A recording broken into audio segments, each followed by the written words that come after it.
Rich Dad's Guide to Becoming Rich Without Cutting Up Your Credit Cards. Written by Robert T. Kiyosaki. Hello, my name is Robert Kiyosaki. Recently, the most popular show on American television was Who Wants to Be a Millionaire? It was an overnight success. All you had to do was answer a series of trivial questions, and with each correct response, you earn more cash, right up to the jackpot of $1 million. The question, who wants to be a millionaire, became a popular catchphrase everywhere.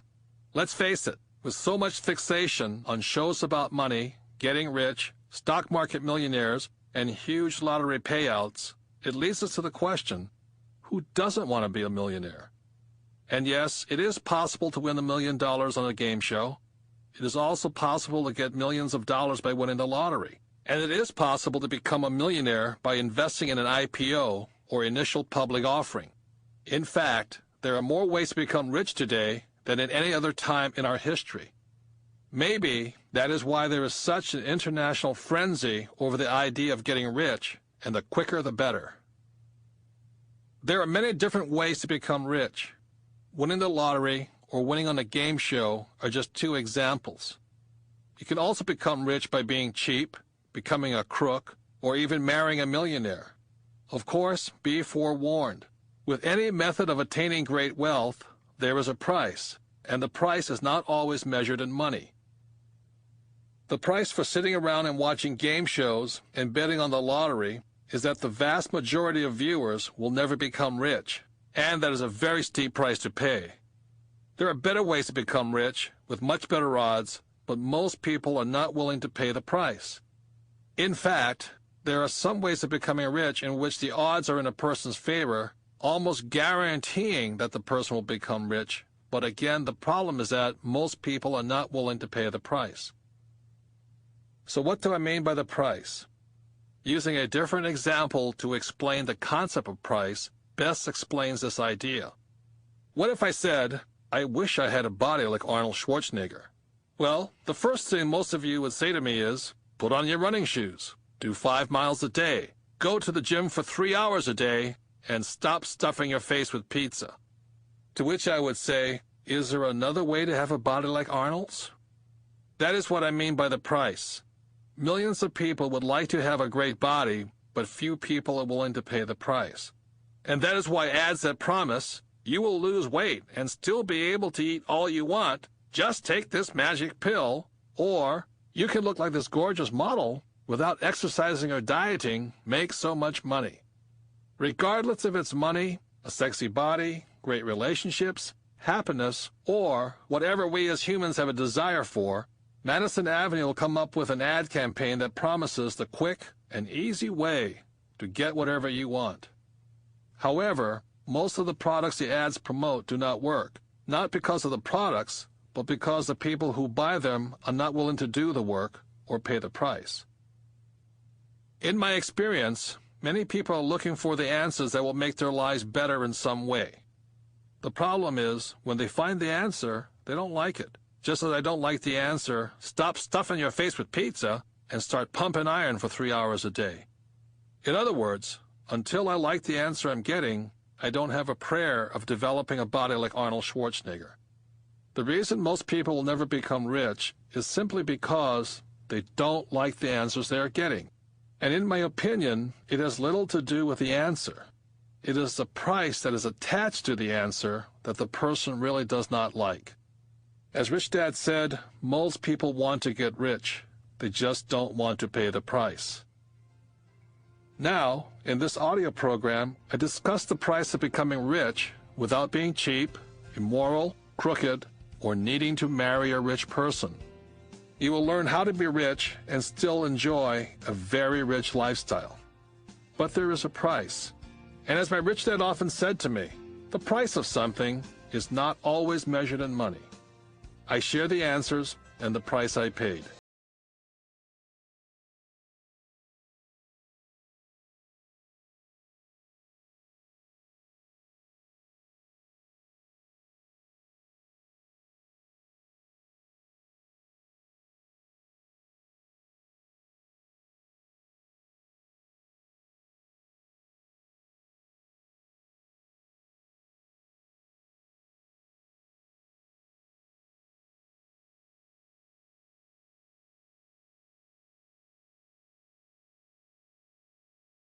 Chapter 1. What is the price of being cheap? There are many books that popularize the idea of frugality and living below your means. Many so-called money experts write about, speak of, or broadcast on radio and TV the virtues of cutting up your credit cards, saving money, putting the maximum amount into your retirement plan, driving a used car, living in a smaller house, clipping coupons, shopping at sales, eating at home, passing used clothes from older kids down to the younger kids, taking cheaper vacations, and other such tips. While these are excellent ideas for most people, and while there is a time and place for frugality, most people do not like these ideas. The truth for most people is that they love to enjoy the finer things of life that money can buy. For most people, a big home, a new car, fun toys, and expensive vacations are much more fun and desirable than putting money away in a bank. Most of us tend to agree with the wise sages professing frugality and economic abstinence. Yet deep down, many of us would rather have a platinum credit card without a spending limit, that is paid for by your rich uncle. While most of us enjoy the wonderful things money can buy, we realize that it is the unbridled desire for the fun, fine, and fancy things of life that gets many of us in financial trouble. And it is the financial trouble that these desires spawn that causes the money gurus to say, cut up your credit cards, live below your means, buy a used car. On the other hand, my rich dad never said to me, cut up your credit cards. He never said, live below your means. Why would he advise me to do things he personally did not believe in? When it came to the idea of frugality, he did say, you can become rich by being cheap. But the problem is, even though you're rich, you're still cheap.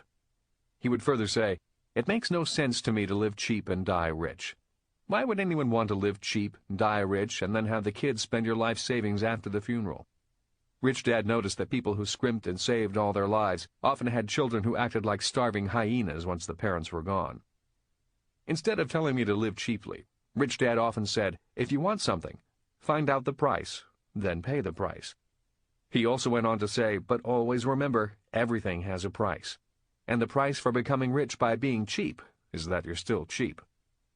Rich Dad went on to explain, you can become rich by marrying someone for his or her money, but we all know the price of that.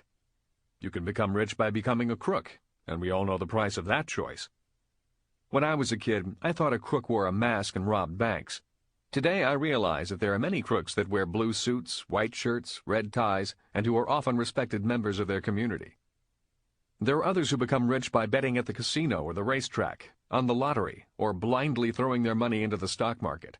We know the price of that. During the dot-com mania, I knew many people who were ready to write a check if all you said was, I'm starting an internet company.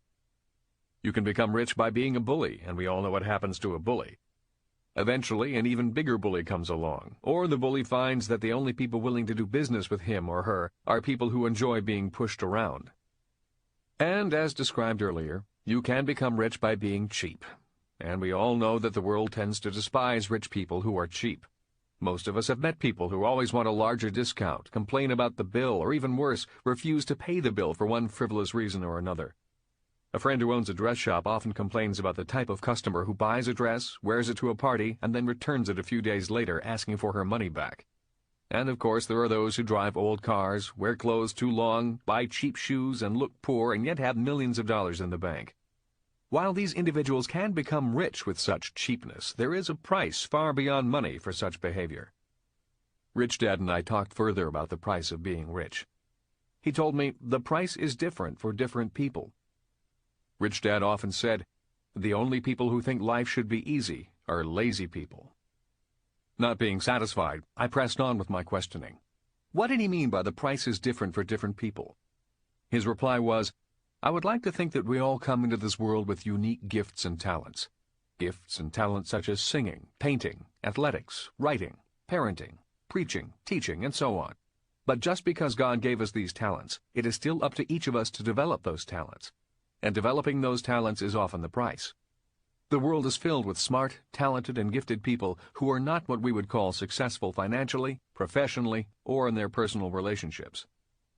While each of us has gifts, each of us has personal challenges to overcome. No one is perfect. Each of us has gifts and challenges, strengths and weaknesses. That is why I say, the price is different for different people, because each of us has different challenges. The only people who think life should be easy are lazy people. I do not know if Rich Dad's statement about lazy people is true or not. I do know that his statement has been useful for me whenever I found myself complaining about things not being easy or things not going my way. When I find myself saying, I wish things were easier, I know I am getting lazy. So whenever I find myself wishing things would be easier, I take a break, check my attitude, and ask myself about the long-term price of having that attitude. It's not that I don't look for an easier way to do things. I am simply aware of when I tend to be lazy, cheap, or when I act like a spoiled brat, and then I ask myself what the price might be for that behavior. Rich Dad would also say, ask anyone who is rich, famous, or successful, and I'm sure they will tell you that they had and have personal challenges and demons to face every day along the way. Son, there is no free lunch. My challenge was that I had no education and no money when I started out. I also had a family to feed when my father died. I was 13 years old when I was given that challenge, and there were even greater challenges to come. Yet I managed to pay the price, and in the end, I achieved great wealth. In hindsight, money was my reward for paying the price. Over the years, Rich Dad made sure his son Mike and I were always aware of the price of something. When my dad, the man I call my poor dad, advised me to find a safe, secure job, Rich Dad's reply was, remember, there is a price for security. When I asked him what the price was, he answered, for most people, the price of security is personal freedom. And without freedom, many people spend their lives working for money rather than living out their dreams. To me, to live life without achieving my dreams is much too high a price to pay for security. He also made his usual comment on taxes by saying, people who seek security over freedom pay more in taxes. That is why people who have safe, secure jobs pay more in taxes than people who own the businesses that provide the jobs. I spent a few days thinking about that comment. The next time I saw my rich dad, I asked him, do I have to choose between security or freedom? In other words, does that mean I can have one but not the other? Rich Dad laughed after he realized how much thought I had given to his remark. No, he replied, you don't have to have one or the other. You can have both. You mean I can have both security and freedom? I asked. Sure, he said. I have both. So why did you say that for most people the price of security is personal freedom? How can you have both when you say most people can only have one? What's the difference? The price, said Rich Dad. I've always said to you that everything has a price. Most people are willing to pay the price for security, but they are not willing to pay the price for freedom. That is why most people have only one of the two. They only have one or the other. And why do you have both security and freedom? Mike asked. Because I paid twice the price, Rich Dad said. I was willing to pay the price for both security and freedom. It's no different than having two cars. Let's say I need a truck, but I also want a sports car. If I want both, I pay twice the price. Most people go through life paying for one or the other, but not both. So there is a price for security and there is a price for freedom, and you paid the price for both. I repeated what Rich Dad had just said, so I could let the idea sink into my head. Rich Dad nodded his head. Yes, but let me add one more point of clarity about my being willing to pay the price to have both. You see, we all pay a price anyway. We pay a price even if we don't pay the price. What? I replied, frowning and shaking my head. Let me explain, said Rich Dad. Do you remember when I helped the two of you with your science homework a few weeks ago? You were studying Newton's laws? Mike and I nodded. Do you remember the law, for every action there is an equal and opposite reaction? Again we nodded. That is how a jet flies through the air, said Mike. The engine propels hot air backward, and the jet moves forward. That's right, said Rich Dad. Since Newton's laws are universal laws, they apply to everything, not only jet engines. Rich Dad looked at the two of us to see if we were following what he had just said. Everything, he again repeated, just to make sure we understood. Suspecting that we were not really getting his point about everything, Rich Dad continued, by everything, I mean everything. Do you recall my lessons about financial statements? Do you remember my explaining that for there to be an expense, there must be income somewhere else? Now I was beginning to understand what he meant by everything. Newton's universal laws also apply to financial statements. So for every asset, there has to be a liability. I added, just to let him know that I was beginning to follow his thinking, a universal law applies to everything. And for something to be up, something else must be down, added Mike. And for something to be old, something else has to be new. As Einstein said, it's all relative. Correct, Rich Dad said with a smile. So how does this apply to security and freedom and your being willing to pay twice the price? Asked Mike. Good question, said Rich Dad. It's important because if you don't pay twice the price, you never get what you want anyway. In other words, if you don't pay twice the price, you do not get what you paid for in the first place. What? I replied. Rich Dad began to explain. People who pay the price only for security may never really feel secure, like in job security. A person may have a false sense of security, but they never really feel secure. So even though my dad has what he thinks is a safe, secure job, deep down he never really feels secure? I asked. That's correct, said Rich Dad, because he is paying only for the action but not his internal reaction. The harder he works for security or pays the price for security, the more his insecurity grows inside him. Does it have to be insecurity as the reaction? Mike asked. Good question, Rich Dad commented. No, it could be something else that is reacting. A person could have so much security that the reaction is boredom and then restlessness. They want to move on, but they don't move on, because then they would give up their security. So that is why I say each of us has different challenges. Each of us is unique. We're unique because we don't react to things in the same way that others do. Like some people see a snake and panic, and others see a snake and get happy, I added. That's correct. So what is the point of all this mental gymnastics? I asked. The gymnastics are to make you think, said Rich Dad. I always want you to remember that everything has a price, and that the price is often twice as much as it seems. If you pay for only one side of Newton's law, you may think you have paid the price, but you may not get what you want. Can you give us some examples? I asked. I can give you general ones because, as I said, each of us is unique, said Rich Dad. But as a general rule, always remember there are two sides to each situation. For instance, the best employer has usually started his or her career as an employee. He or she uses that prior experience as an employee to develop a management style that empowers the employees he or she manages. So a good employer will be honest and treat his or her employees how he or she would like to be treated, I asked.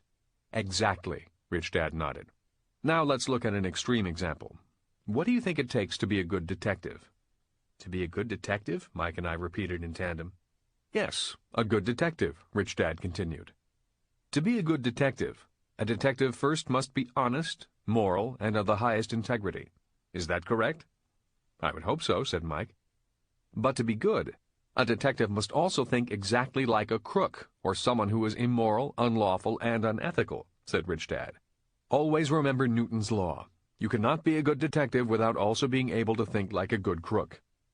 Mike and I were now nodding. We were finally beginning to understand where Rich Dad was going with this whole lesson. So that is why a person who tries to become rich by being cheap still winds up, in many ways, as poor as someone who has no money. Rich Dad continued, and why someone who seeks only security never really feels secure, or someone who seeks low-risk investments never feels investing is safe, and someone who is always right eventually winds up wrong. They pay the price for one side of the equation, but fail to pay the full price. They violate a universal law. Mike chimed in, that is why it takes two people to have a fight. And to be a good detective, you also have to be a good crook. To lower risk, you also have to take risks. To be rich, you have to know what it is like to be poor. To know what a good investment is, you also have to know what a bad one is. And that is why most people say investing is risky, I added. Most people think that to invest in a safe investment, you must also lower your return on the investment. That is why so many people put money in a savings account. They put it in for security and are willing to take less interest for that safety. But the fact is, their money is being eaten away by inflation, and the interest on their money is taxed at a high rate. So their safe as money in the bank idea is not such a safe idea. Rich Dad concurred. Having money in the bank is better than not having money in the bank. But you are correct in saying that it's not as safe as they may like to think it is. There is a price for that illusion of safety. Mike then turned to his dad and said, You've always said that it's possible to have both low-risk investments and very high returns. Yes, replied Rich Dad. It is relatively easy to get a 20 to 50% return without paying a lot in taxes, or using much of your own money if you know what you're doing, and still have security. So what you're telling us now, Mike said, is that the price you paid was higher than what the average investor is willing to pay. Rich Dad nodded. Always remember that everything has a price, and that price is not always measured in money. When I hear money gurus saying, cut up your credit cards, buy a used car, live below your means, I know they mean well. and for most people their advice is good advice. But as my rich dad said, everything has a price. And the price for becoming rich by being cheap is that you still wind up being cheap. And living life as a rich but cheap person is, in my opinion, a very expensive price to pay. Rich Dad also said, the problem is not the credit cards. It is the lack of financial literacy of the person holding the credit card that is the problem. Becoming financially literate is part of the price you need to pay to become rich. And that is why so many people do not like the idea of cutting up their credit cards and living below their means. I think most people, given the choice, would rather enjoy this life as rich people who enjoyed rich lives. And they can, if they are willing to pay the price. The subject of English. I failed English because I could not write, or I should say, my English teacher did not like what I wrote about, and my spelling was horrible. That meant I would have to repeat my sophomore year. The emotional pain and embarrassment came from many fronts. First of all, my dad was the superintendent of education for the island of Hawaii and in charge of over 40 schools. There was snickering and laughter throughout the halls of education as the word spread from school to school that the boss's son was an academic failure. Second, failing meant that I was going to join my younger sister's class. And third, it meant I would not receive my athletic letter for playing varsity football, the sport for which I had played my heart out. The day I received my report card and saw the F for English, I went behind the building that housed the chemistry lab to be alone. I sat down on the cold concrete slab, pulled my knees up to my chest, pushed my back up against the wooden building, and began to cry. I had been expecting this F for a few months, but seeing it on paper brought out all the emotions suddenly and uncontrollably. I sat alone behind the lab building for over an hour. The good news was that my best friend Mike, Rich Dad's son, had also received an F. It wasn't good that he failed too, but it was good that I at least had some company to go along with my misery. I waved to him as he headed across the campus to catch his ride home, but all he did was shake his head and kept on walking. That evening, after my siblings had gone to bed, I told my mom and dad that I had failed English and that I would have to repeat my sophomore year of high school. At that time, the educational system had a policy requiring a student failing either English or social studies to repeat the entire year. My dad, who ran the educational system of the island, was quite familiar with the policy.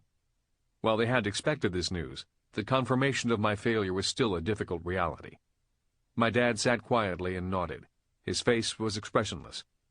My mom, on the other hand, was having much more difficulty. I could see the emotions on her face, emotions that went from sadness to anger. Turning to my dad, she said, "What's going to happen now? Will he be held back?" All my dad would say in reply was, "That's the policy, but before I make any decision, I'll look into the matter." For the next few days, my dad did look into the matter.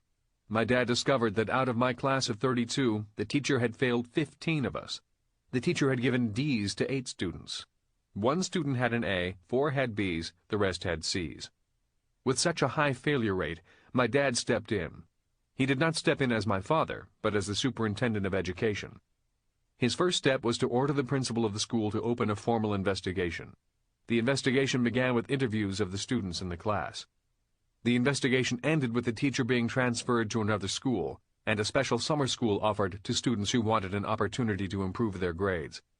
I spent 3 weeks that summer working my way up to a D in English, and was able to move on to the 11th grade with the rest of my class. My dad found that there were rights and wrongs with both the students and the teacher. What disturbed my dad was that most of those who failed were the top students in the sophomore class. Most of us were on track to go on to college.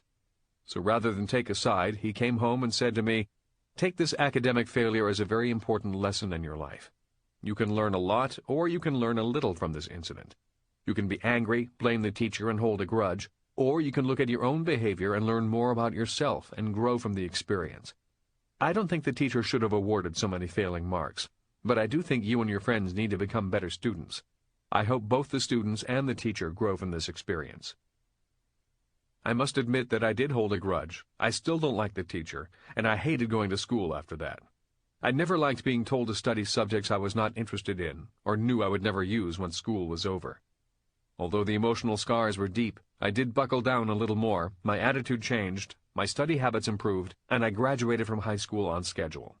I was also one of 2 students awarded a congressional appointment to the U.S. Merchant Marine Academy, from which I graduated in 1969 with a Bachelor of Science degree. At the academy, I overcame my fear of writing and actually learned to enjoy it. Although I am still a poor writer technically, I thank Dr. A. Norton, who was my English teacher for 2 years at the academy, for helping me overcome my lack of self-confidence, my past fears, and my grudges. If not for Dr. Norton and Sharon Lecter, my partner and co-author, I doubt if I would have become a New York Times and Wall Street Journal best-selling author today. Most importantly, I took my dad's advice and made the best of a bad situation.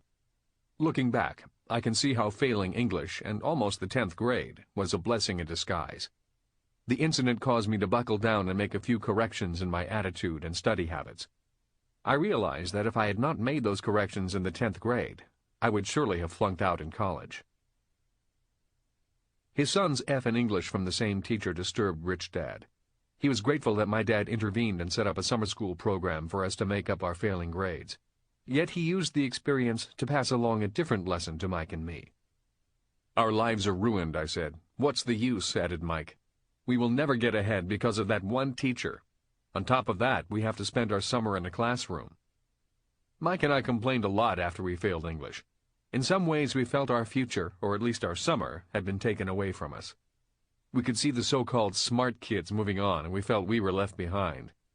Many of our fellow classmates walked by us and snickered. A few called us losers. Occasionally we heard behind our backs, "If you don't have good grades, you won't get into a good college." Or, "If you think high school English is hard, just wait till you get to college." We tried to handle the rude comments that are common among kids, and we tried to laugh it off. Yet deep down, it still hurt. The truth was that we did feel like failures, and we did feel that we were being left behind. One day, after summer school, Mike and I were sitting in Rich Dad's office, discussing our classmates' comments and how we felt about them. Rich Dad overheard us, sat down, looked the two of us straight in the eye, and said, "I'm tired of you two boys whining and complaining. I'm tired of the two of you thinking like victims and acting like losers. Enough is enough. You failed. So what? Just because you failed once doesn't make you a failure. Just look at how many times I've failed. So stop feeling sorry for yourselves and stop letting your classmates get to you." "But we now have bad grades," I protested. "Those bad grades will stay with us forever. How will we get into a good college or university?" "Look," said Rich Dad, "if you two boys let one bad grade ruin your life, you have no future anyway. If you let one bad grade be your downfall, then real life would have beaten you anyway. Real life is much tougher than high school English. And if you blame your English teacher, and you think that English teacher was tough, then you have a rude awakening waiting for you when you enter the real world. The world outside of school is filled with people much harder, much tougher, and much more demanding than your English teacher. So, to repeat, if you let one bad grade and one English teacher ruin your future, then you had no future anyway." "But what about the kids that are teasing us and laughing at us?" Mike complained. "Oh, come on," said Rich Dad with a chuckle, soon breaking into a laugh. "Look at how many people criticize me. Robert, look at how many times your dad has been publicly criticized. Look at how many times both our names have been in the news. How many times have I been called a greedy businessman and your dad an unfair public servant? The difference between a successful person and an average person is how much criticism they can take. Average people cannot take much criticism, and that is why they remain average all their lives. That is why they fail to be leaders. Average people live in fear of what someone else may say or think of them. So they live their lives going along and getting along with all the other average people, living in fear of criticism. Living in fear of what someone else might think of them or criticize them for. People are always critical of other people. Look, I criticize your dad, and I know he criticizes me, yet we still respect each other. But if people are criticizing you, at least they've noticed you. Be worried if no one is criticizing you, Rich Dad concluded. You've given them something to talk about. You've given them something to break the boring monotony of their lives. If you can learn to handle criticism, you are learning something valuable for your life. Look, 33% of the people will love you no matter what you do. 33% of the people will dislike you regardless of what you do, good or bad. And 33% of the people don't care either way.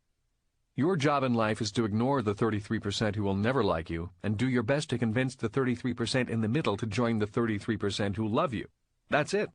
The only thing worse than being criticized is not being criticized. So even grown-ups live in fear of other people and being criticized? I asked. Rich Dad nodded. It's the number one fear of most humans. It's called the fear of ostracism, the fear of being different or of standing outside the herd. That is why public speaking is the #1 fear, a fear greater than death for many people. So people just join the herd and hide in the herd because they are afraid of being criticized? Mike asked. Yes, and that is one reason so few people ever achieve great wealth. Most people feel safer in the herd of the average, living in fear of being criticized or being different, said Rich Dad. Most people find it easier to be average, to be normal, to hide, doing exactly what the herd does. Just going along, just to get along. What you're saying is that this whole affair of flunking English class could be a very good thing for us in the long run? Mike asked. If you want to make it a good thing, replied Rich Dad quietly, or you can make it a bad thing. But what about our grades? Those grades will go with us for the rest of our lives, I added with a slight whine. Rich Dad shook his head and then leaned over, speaking sternly. Look, Robert, I will share with you a big secret. Rich Dad paused to make sure I was hearing his communication directly. He then said, My banker has never asked me for my report card. His comment startled me and jolted me out of my chain of thinking, the chain of thought that was saying my life was ruined because of bad grades.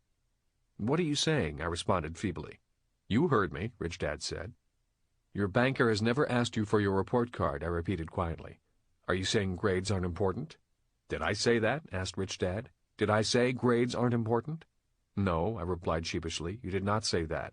So what did I say? I blurted out, now able to repeat the statement. You said, my banker has never asked me for my report card. When I go to see my banker, Rich Dad began again, he does not say, show me your grades, does he? Rich Dad continued. Does my banker ask, were you a straight A student? Does he ask me to show him my report card? Does he say, oh, you had good grades, let me lend you $1 million? Does he say things like that? I don't think so, said Mike. So what does he ask for? Asked Rich Dad. He asks you for your financial statement, Mike replied quietly. He always asks for updated P&Ls, profit and loss statements, and balance sheets. Rich Dad continued. Bankers always ask for a financial statement. Bankers ask everyone for a financial statement. Why do you think they ask everyone, rich or poor, educated or uneducated, for a financial statement before they will lend them any money? Mike and I shook our heads silently and slowly, waiting for the answer. I've never really thought about it, said Mike finally. Why don't you tell us? Because your financial statement is your report card once you leave school, Rich Dad said. The problem is, most people leave school and have no idea what a financial statement is. My financial statement is my report card once I leave school? I asked incredulously. Rich Dad nodded his head. It's one of your report cards, a very important report card. Other report cards are your annual health checkup, your weight, your blood pressure, and the emotional health of your marriage. So people could have straight A's in their report cards in school and have F's in their financial statements in life? I asked. Is that what you were saying? Rich Dad agreed. It happens all the time. Often, people who had good grades in school have poor to average financial grades in life. Receiving a failing grade at age 15 turned out to be a very valuable experience for me, because I realized I had developed a bad attitude toward my studies. It was a wake-up call to make corrections. I also realized early in life that while grades are important in school, my financial statements would be my report card once I left school. Rich Dad said to me, in school, students are given report cards once a quarter. If a child is in trouble, the child at least has time to make the proper corrections if he or she wants to. In real life, many adults never receive a financial report card until it's too late. Because many adults do not have a quarterly financial report card, many adults fail to make the financial corrections necessary to lead a financially secure life. They may have high-paying jobs, big homes, nice cars, and they may be doing well at work, yet they are failing financially at home. They may be too old or out of time when they finally realize they have failed financially. That is the price of not having a financial report card at least once a quarter. Both my dads did not like the fact that their sons failed in school. Yet both dads did not treat us as failures. Instead, they encouraged us to learn from our mistakes. As my schoolteacher dad said, fail is a verb, not a noun. Unfortunately, too many people think that when they fail, they become a noun and call themselves failures. If people can learn to learn from their mistakes, just as children learn to ride bicycles by falling off bicycles, whole new worlds will open up. If they go along with the herd of people who avoid making mistakes, or lie, or blame someone else, then they fail to take advantage of the primary way human beings were designed to learn, and that is through making mistakes and learning from those mistakes. If I had not failed scholastically at age 15, I might never have graduated from college, and I doubt if I would have learned that the report card for life after school would be my personal financial statement. That mistake at age 15 was priceless in the long run. The reason so few people achieve great wealth is simply because they fail to make enough mistakes. Mistakes can be priceless if we are willing to learn from them. People who have made a mistake but have not yet learned lessons are often people who continue to say, "It wasn't my fault." Those are the words of a person who is wasting one of life's greatest gifts, the gift of making a mistake. Our jails are filled with people who continue to say, "I'm innocent, it wasn't my fault." Our streets are filled with people who lead unfulfilled lives because they continue to repeat what they were taught at home and in our schools. Play it safe, don't make mistakes. Mistakes are bad. People who make too many mistakes are failures. When I speak to a group of people, I often say, "I'm in front of you today because I've made more mistakes than most of you, and I've lost more money than most of you."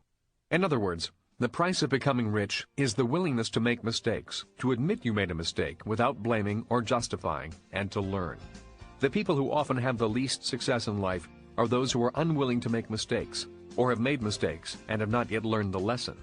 So they get up each morning and continue to make the same mistake. Asked, "Are you saying that a person does not need to go to school?" My answer is an emphatic no. I am not saying that.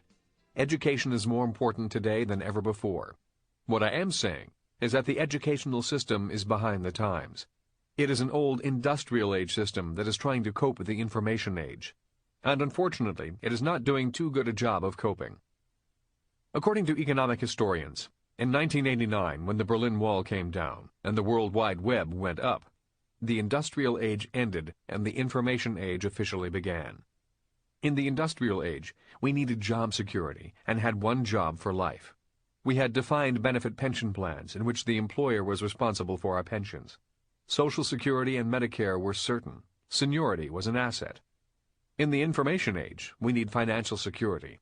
We are free agents and can have many professions within our lifetimes. Social Security and Medicare are uncertain. Seniority is a liability. Employers are looking for younger workers with more current technical skills willing to work for less money. My mom and dad grew up during the Great Depression. That historical event seemed to have affected their mental and emotional outlook.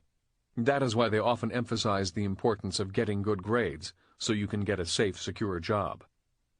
If you look at the economy today, the problem is too many jobs. Ask any employer, and they will tell you they are desperately looking for good employees. Today, the issue is financial security, not job security. In large part, this is due to the shift of paying for retirement from the employer to the employee, the shift from industrial age pension plans, defined benefit plans, to information age plans, defined contribution plans. There are three major problems with today's defined contribution pension plans. One is that they are to be funded by the employee, and many employees are not putting any money into their plans because they need the money to live on. Two is that the plans are indexed to the stock market, which means if the stock market is high, the pension plan is high. If the market should crash, as it has in the last couple of years, so will the employee's pension plan. And three is that a defined contribution pension plan can run out just when the retiree needs it most. Let's say the retiree is 85 years old and the plan is depleted. The former employer has no obligation to the retiree. In contrast, with the defined benefit plan of the industrial age, the employer would have supported the employee until the employee passed on regardless of age. My biggest concern is over government Social Security programs and Medicare programs. You know these programs are in trouble when the politicians are making campaign promises to save them. Of the two, it is the threat to the Medicare system in America that concerns me most. As we get older, our living costs may go down, but our medical expenses skyrocket. One catastrophic illness could cost more than the person's home. Today, a growing reason behind many personal bankruptcies is not financial mismanagement, but catastrophic illness. A friend of mine was recently injured in an auto accident. He was the sole breadwinner in the home. He had inadequate medical insurance and had to sell everything he owned. To make matters worse, his youngest daughter was diagnosed with leukemia, and the family is now seeking charitable donations and assistance from anyone who will help. These are just a few of the reasons why I say we need more education in the information age, rather than the same old education we have been receiving.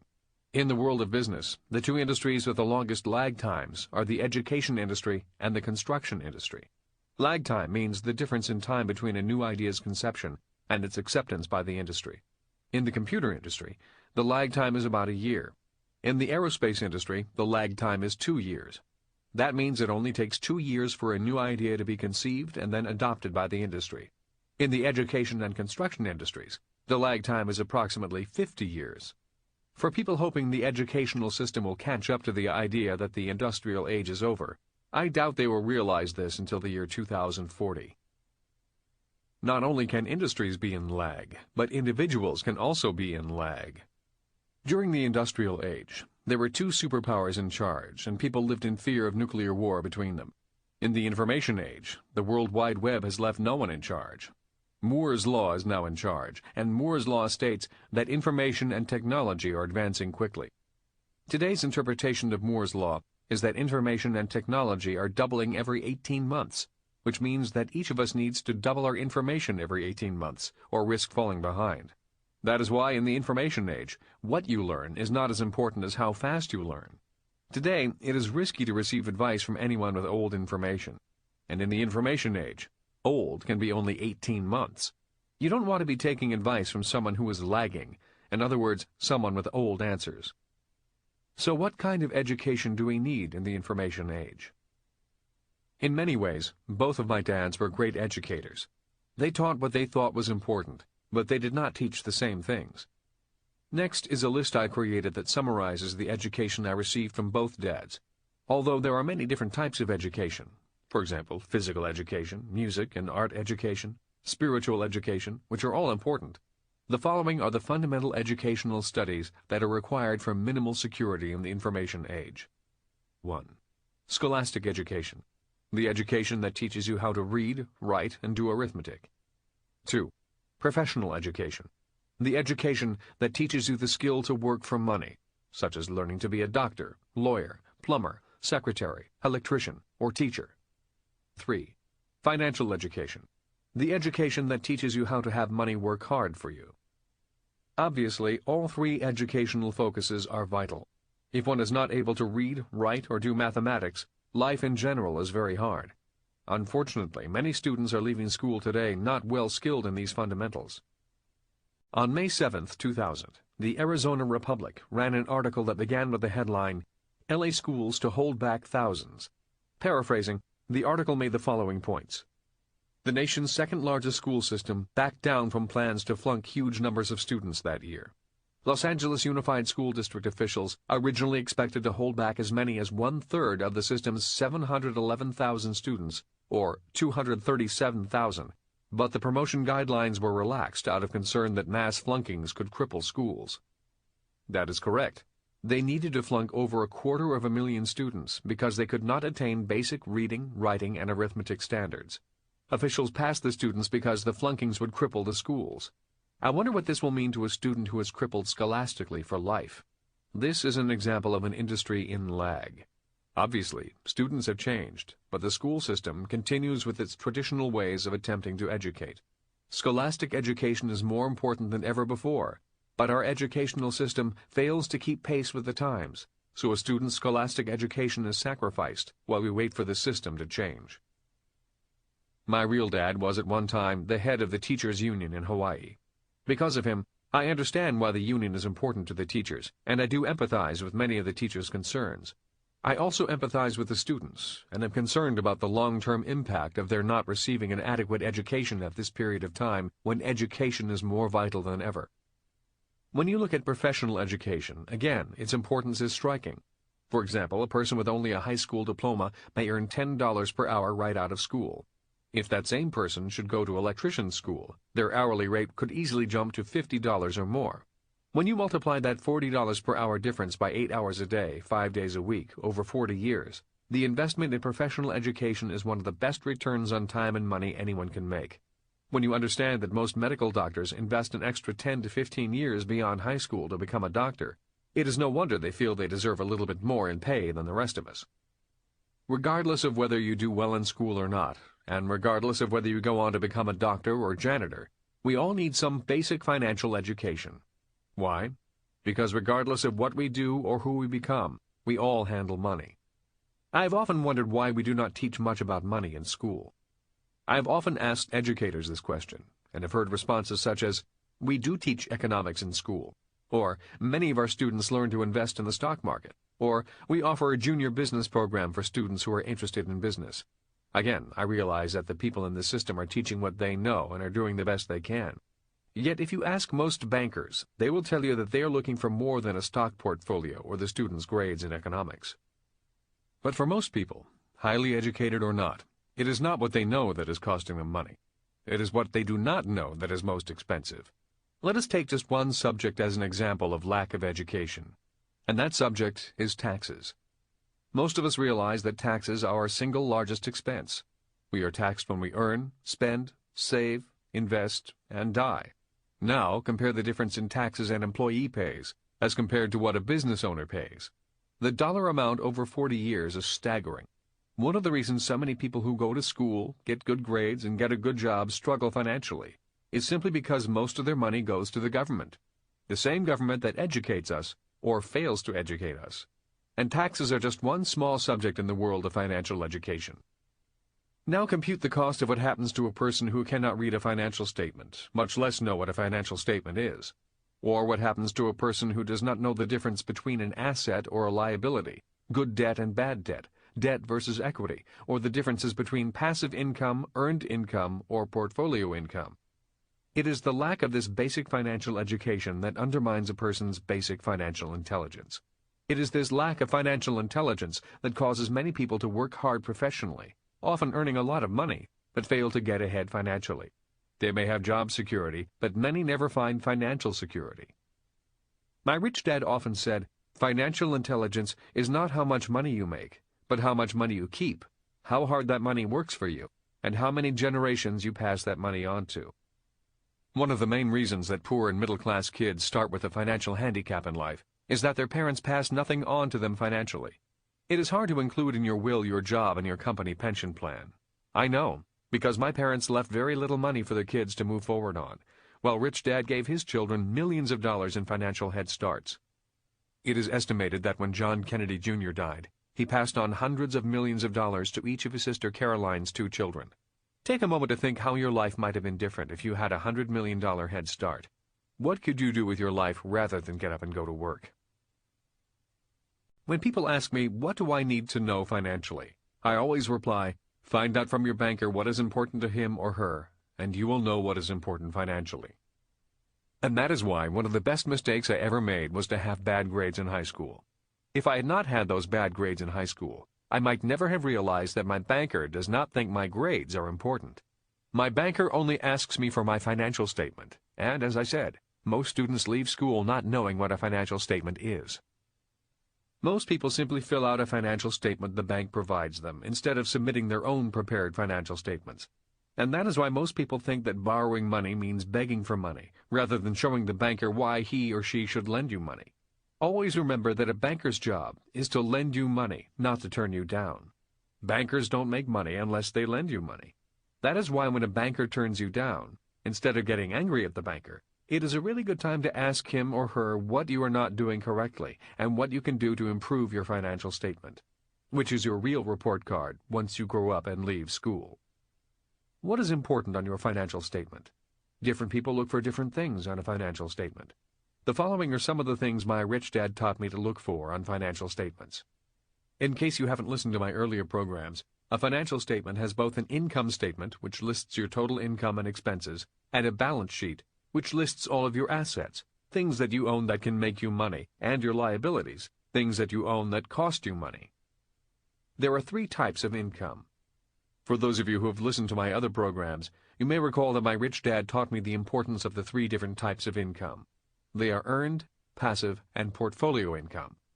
Today, when I look at a person's or company's financial statement, I can almost immediately tell if the person is going to be rich, poor, or middle class just by looking at the income column.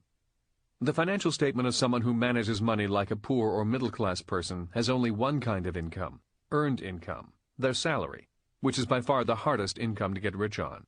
One reason it's close to impossible is that every time this person gets an earned income pay raise, so does the government. Another reason is, if you stop working, in most cases your earned income also stops.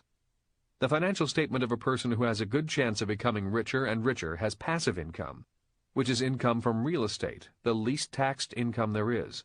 and portfolio income, which is income from paper assets such as stocks, bonds, mutual funds, interest-bearing accounts, and other such investments. One of the reasons my board game, Cash Flow 101, is important for anyone serious about becoming a millionaire is because the game teaches people how to convert earned income into passive and portfolio income, the two incomes of the rich. It is virtually impossible to become rich only on earned income, and unfortunately, that is what most people are trying to do. But more importantly, the game teaches the players how a financial statement works, which is something that cannot be learned by listening to a program or by just playing the game a few times. Since repetition is the way we learn, playing the game repeatedly can assist the players in mastering the technicalities of a financial statement, which is your report card once you leave school. By repeatedly learning how a financial statement really works, the game also reinforces the importance of passive income and portfolio income, which is the income of the rich. It also teaches the importance of knowing the difference between good debt and bad debt. By repeatedly playing the game, you begin to break up the core conditioning most of us have learned at home and at school, the conditioning of working hard for money. The game trains your brain how to convert earned income into passive income and portfolio income. Let me share with you the 3 common complaints about the cash flow game. 1. It takes a long time to learn. I recommend dedicating 2 4-hour sessions to learn the basics of the entire game. 3 hours playing and 1 hour debriefing the lessons learned with the rest of the players. Players report that the 1-hour debriefing session is the best part of playing the game. The players relate the game to their real-life financial challenges.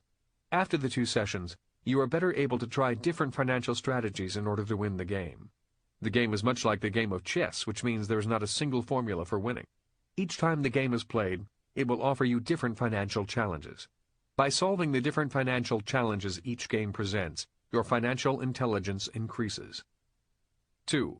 It takes too long to play.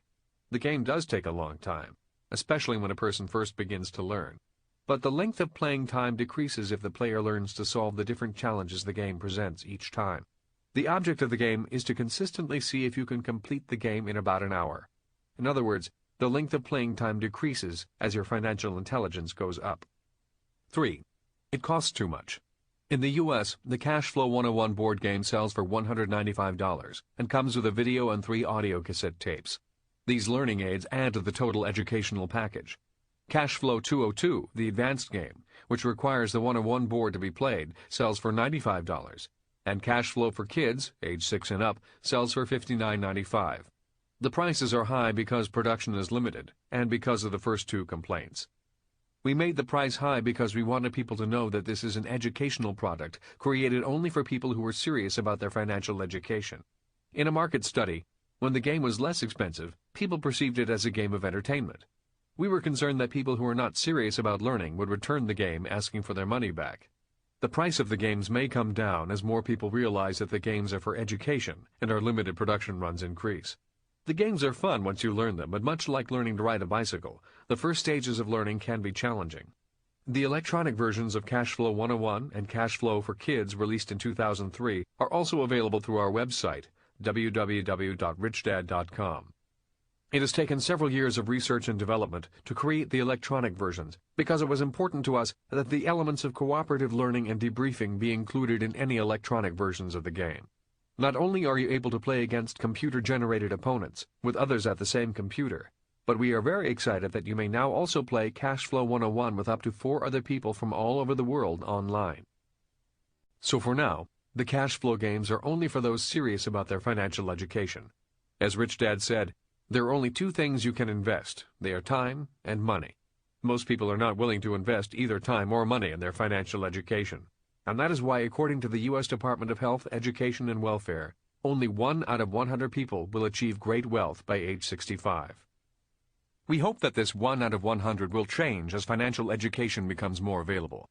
While we continue to complain that schools do not teach basic financial literacy, we decided we should develop an electronic curriculum for teaching basic financial concepts as a way for us to give back and help get the curriculum into the schools.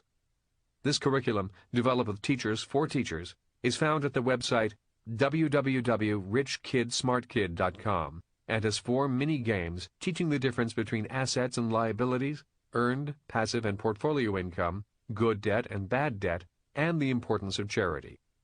Teachers in schools around the world can apply through this website for a free copy of the electronic version of Cash Flow for Kids. If our children can learn basic financial concepts at an early age, they will be better prepared for the world they will face as adults and have a better chance for financial success. So who grades your test? One of the important reasons for receiving a report card in school is because the report gives you an indicator on how well you are doing and what you need to correct. By not knowing that your financial statement is your report card once you leave school, many people never really know how well they are doing financially. Many people fail to maximize their income potential and wind up struggling financially most of their lives. My poor dad, although almost a straight A student in school, did not really find out he had failed financially until he lost his job at age 50. The sad part was, although he knew he was in financial trouble at age 50, he did not know what to do. All he knew was that money was going out faster than it was coming in.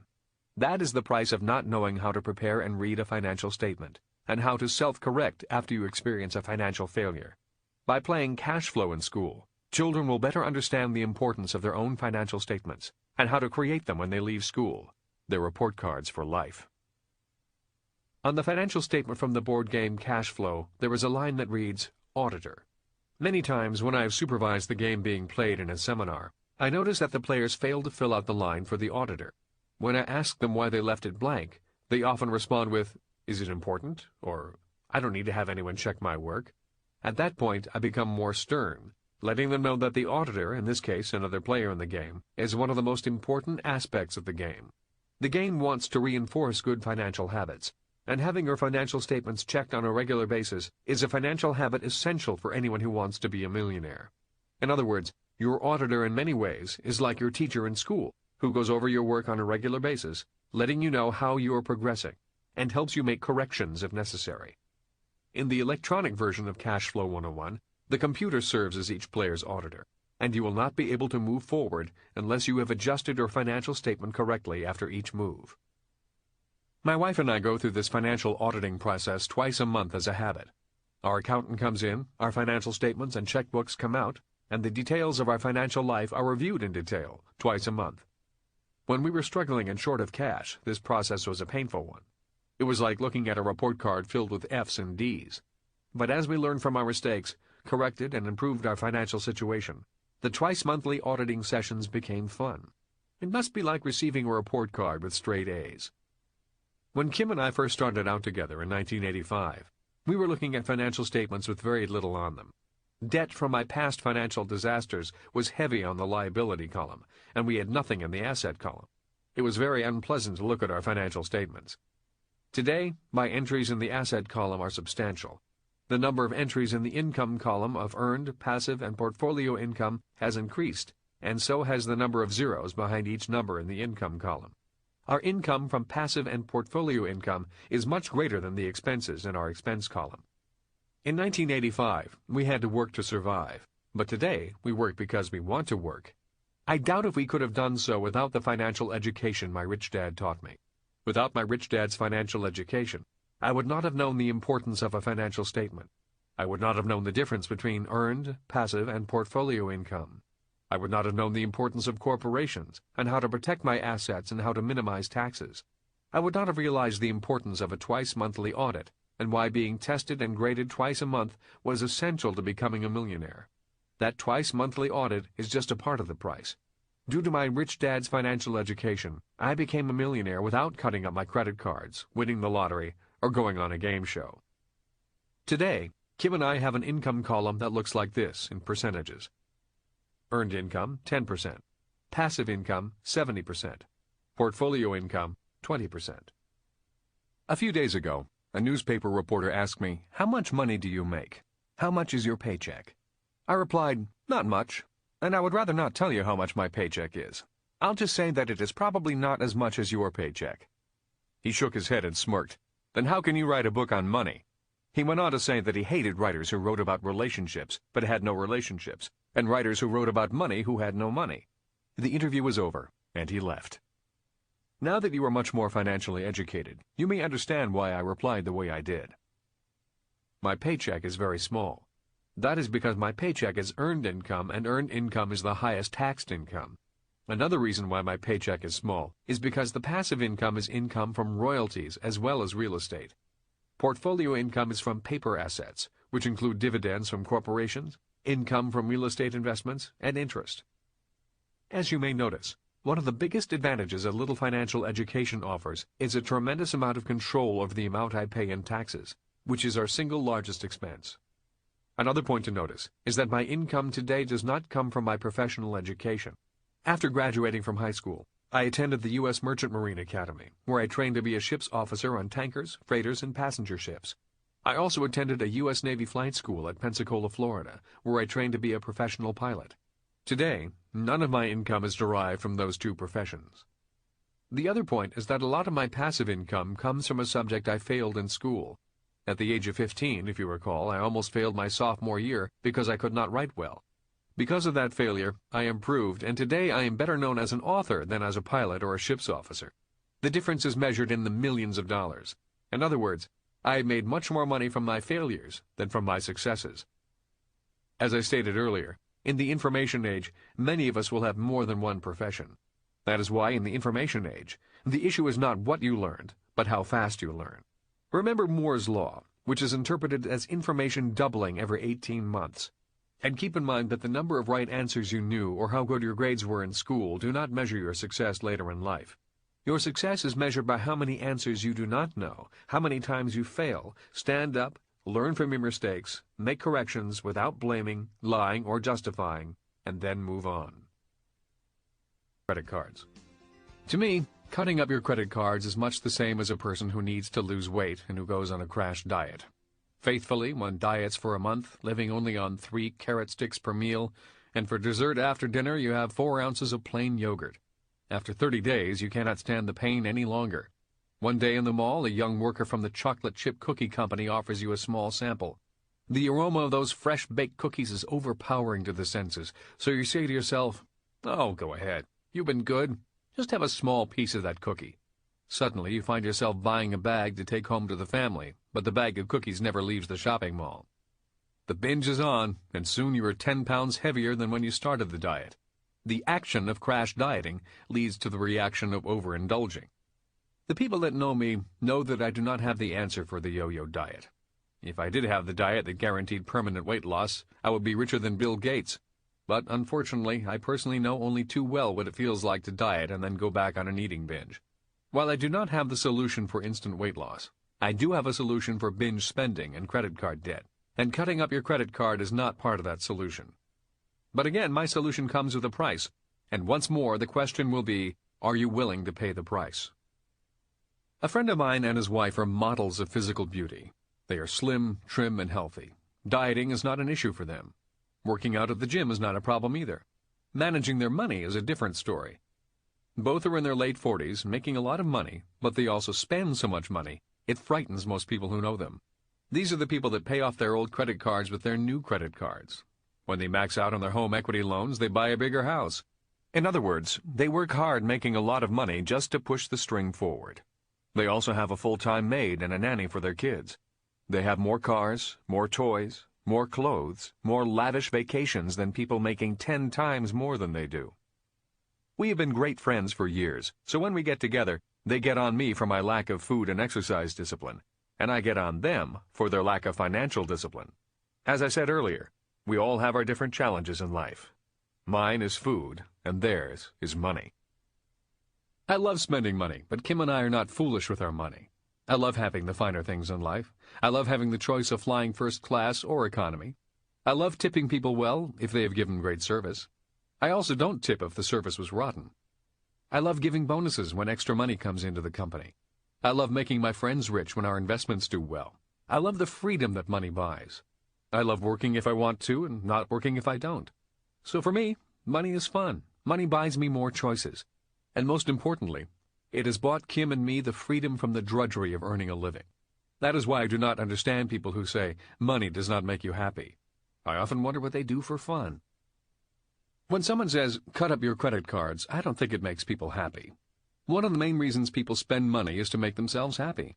Now, there are people who carry such need for financial happiness to extremes, just as there are people who exercise and diet to extremes.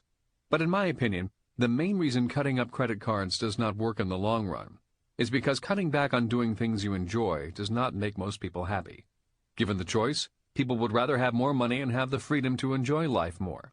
The only people who say money does not make you happy are either people who already have a lot of money and are still unhappy, or people who would not know what being happy is anyway. In my opinion, it's not money that makes you unhappy. It's not being able to pay your bills or not having the money to do the things you would love to do that tends to make people unhappy. In the late 1970s, my company made millions of dollars very quickly in my nylon and Velcro surfer wallet business. Being in my late 20s, the money and success went straight to my head, or should I say my ego. Each time I looked at the company's balance sheet and saw the money piling up, I felt more and more elated. I became cocky and arrogant. I thought that with each dollar increase, my IQ increased also. Unfortunately, it worked exactly the opposite for me. As my dollars were going up, my financial IQ was actually going down. Soon I was into fast cars and faster women. The experience of fast cars and fast women was fun, and I don't regret that time in my life. But it was a time that couldn't last. The pain of going from being a paper millionaire to suddenly being a person with nearly $1 million of real debt was a sobering experience. Which is why I'm concerned with so many people today who have their portfolios filled with paper assets feeling rich. There is a very big difference between paper assets and real assets, paper wealth and real wealth. After losing my first million, I went to see Rich Dad to ask for his advice. Looking over my financial statement, all he could do was shake his head and finally say, "This is a financial train wreck." And then he proceeded to chew me out. Yet, as I said about the value of mistakes, that financial train wreck and the reprimand that followed were some of the best lessons of my life. The value from that mistake has been priceless and continues to serve me well today. Although that failure cost me nearly $1 million, in the long term it also made me many more millions, and will continue to make me even more money in the future. As stated earlier, making a mistake and learning from it can be a priceless experience. Making a mistake, then lying, blaming, or denying, or pretending you did not make a mistake is a waste of a good mistake. Today, when I find myself in the middle of a new mistake, I say to myself, keep your head, don't blow your cool. Pay attention and learn from this experience. This seemingly bad experience will serve you well if you are willing to learn from it. Pay attention and learn as much as you can while you're in the middle of it. Becoming a paper millionaire in my late 20s and then becoming a loser with $1 million in real debt was a horrible experience. I wish I could say I paid attention and truly appreciated the experience while the house of cards was coming down. But I didn't. I blamed, I lied, I denied, and I tried to run from my responsibilities. The good thing was I had my rich dad who pinned me down and made me stop blaming and start learning one of the biggest lessons of my life. Once Rich Dad was through chewing me out, he said, "You have successfully converted $1 million of good debt into $1 million of bad debt. Not too many people make such big mistakes. You can learn from this experience or you can run from it. You choose." As I said, mistakes can be priceless experiences, but when in the middle of one, it is often difficult to realize the value of your stupidity. Nonetheless, that financial train wreck, as my rich dad called it, was filled with valuable lessons. One of the most important lessons I learned was to face my mistakes, learn from them, and try not to repeat the mistake. Another important lesson was on good debt and bad debt. I did not really understand the concept. My rich dad had often cautioned me about good debt and bad debt. He would say, every time you owe someone money, you become an employee of their money. He would explain to his son and me that good debt was debt that someone else paid for you, and bad debt was debt that you paid for with your own sweat and blood. That was why he loved rental real estate and would add, the bank gives you the loan, but your tenant pays for it. I had heard the concept and understood it intellectually, but now I was learning the difference between good debt and bad debt with my body, my mind, and my spirit. Today, when I see people simply rolling their credit card debt into a home equity loan, I cringe. They may think it's a good idea, and the government offers you a tax break for doing so, but today I know better. All they have done is take very expensive short-term bad debt and turned it into less expensive long-term bad debt. It may bring them temporary relief, but it does not solve the problem. They have turned their credit card debt into a second mortgage, and for those of you who have listened to my other audiobooks, you know that the word mortgage comes from the old French word mort, which means death. In other words, mortir means an engagement until death. Like my friends who work hard only to get deeper in debt, they continue to push the string forward and not learn the lesson. Unless something changes, they will be engaged until death with bad debt. After I lost everything, I felt terrible, blamed others for my mistakes, and wanted to run from my problems. Rich Dad forced me to face my mistakes. Going over the numbers was a painful yet very useful process. By facing my mistakes, it was obvious that I could not possibly work hard enough to pay off all the debt. Most people only lose a little at a time, pushing the string of debt slowly forward. But when you lose a lot of money, the pain and reality of a lot of bad debt is sobering. It was life-changing for me. When you lose $100,000 or are $100,000 in debt, it is possible for most people to physically work hard and pay off that much debt. But when it's $1 million, hard physical work was not going to cut it, at least with my limited earning capacity. Once Rich Dad had calmed down, he looked at me and said, "You can walk away from this experience and pretend it never happened, or you can make it the best experience of your life." For those of you who have listened to our second audiobook, Rich Dad's Cash Flow Quadrant, and our third audiobook, Rich Dad's Guide to Investing, you know about my workout period and some of the different lessons I learned from the process. On that day back in 1979, Rich Dad taught me one of the lessons that has proven priceless. On that day, he said, "The rich have more debt than the poor. The difference is that they have good debt, and the poor and middle class are loaded up with bad debt." Rich Dad went on to say, "You should treat all debt, good or bad, the same way you treat a loaded gun, and that is with a lot of respect. People who do not respect the power of debt are often financially wounded by it, sometimes killed. People who respect and harness the power of debt may become rich beyond their wildest dreams. As you now know, debt has the power to make you very rich, and it also has the power to make you very poor." What do I mean by harnessing the power of debt? There are many reasons I do not join the bandwagon that says, cut up your credit cards, get out of debt, and live below your means. I do not say it because I don't think the advice solves problems for anyone who wants to be rich. For people who want to be rich, have a lot of money, and enjoy the lifestyle that money can bring, simply cutting up your credit cards and getting out of debt does not solve the problem. Nor does it necessarily make people happy. I do agree that, on just basic financial principles, cutting up your credit cards is good advice for most people. But simply getting out of debt does not work for anyone who wants to become rich and enjoy life. If a person wants to become rich, a person needs to know how to get into more debt, learn how to respect the power of debt, and learn how to harness the power of debt.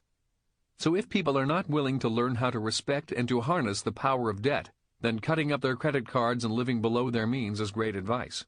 Either decision has a price tag attached. Let me give you an example. A friend of mine came to the house a few months ago to show me his new car. "I got an amazing deal," he said. "I paid only $3,500 for it, put in $500 for some parts, and it runs great. I could easily sell it for $6,000. He then said, "Come on, sit in it, take it for a spin." Not wanting to be rude, I did as he requested and took the car for a ride around the neighborhood. At the end of the test drive, I smiled and said, "It's a great car." But silently I said to myself, "It needs a paint job, the interior smells of old cigarettes, and I would not want to own such a depressing vehicle."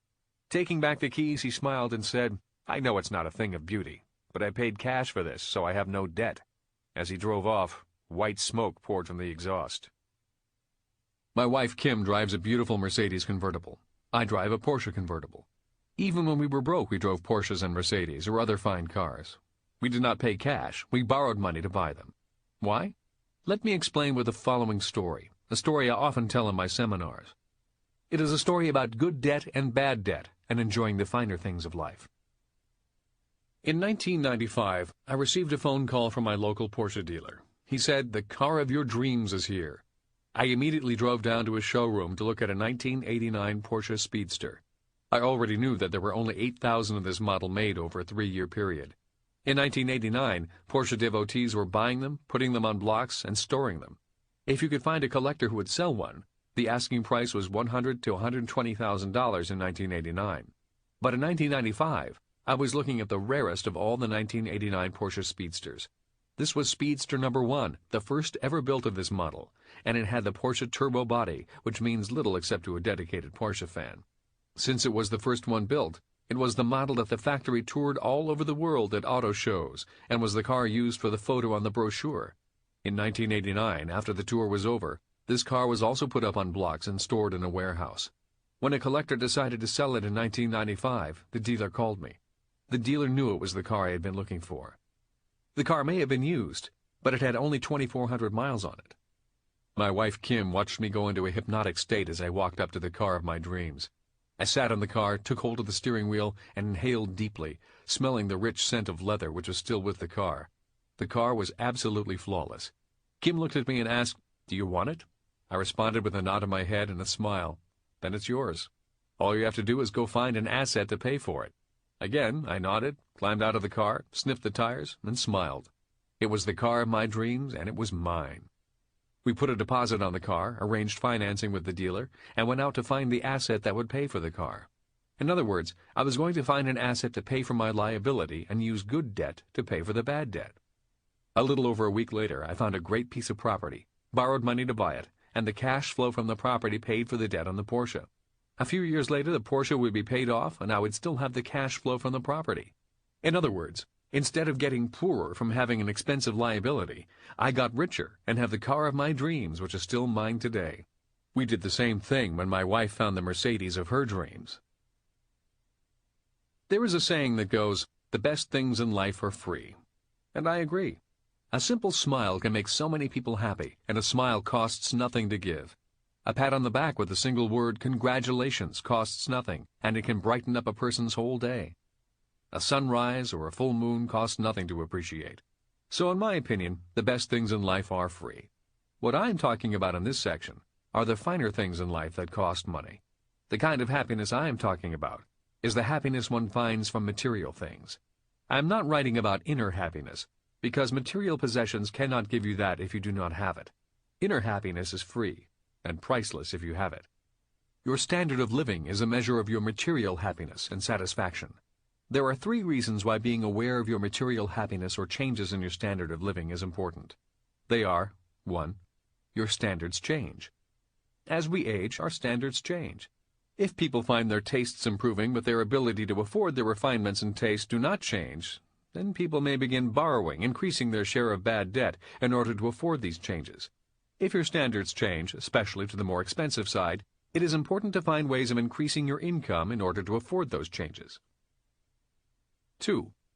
It is important to respect those inner changes in material standards. A person's inner happiness can be affected if material standards change, but the person is not able to keep up financially with these changes. For example, I might be a happy high school boy with a $3,500 used car, but I would be an unhappy adult driving the same car I dreamed of in high school. Today, I meet many people who lack inner peace because they have not kept up with the changes in their desire for the finer things in life. I meet many people who are unhappy, living below their means, trying to be happy by only buying things that are cheap, affordable, but below their personal standards, which have improved. 3. You spend less if you buy what you desire. I am very happy with my car, and my wife is happy with hers. We may have spent more being clear on satisfying our material standards, which includes our house and clothing. But we actually spend less in the long run in time, money, and happiness because we buy what we want. I want you to have the wonderful material things this world has to offer, without sacrificing your financial well-being and winding up in financial hell. I tell this simple story of my Porsche for the following lessons about abundance.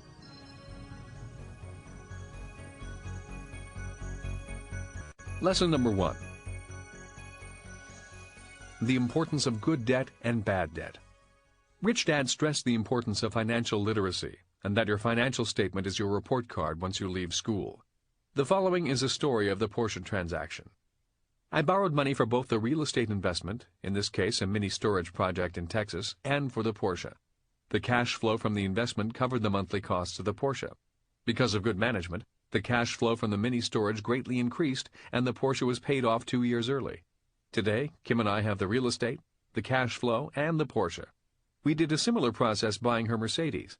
So, we got richer while we were able to drive the cars of our dreams. Our friends, the couple who live above their means and who drive the cars of their dreams, get poorer instead of richer because the income from their jobs is their only source of income.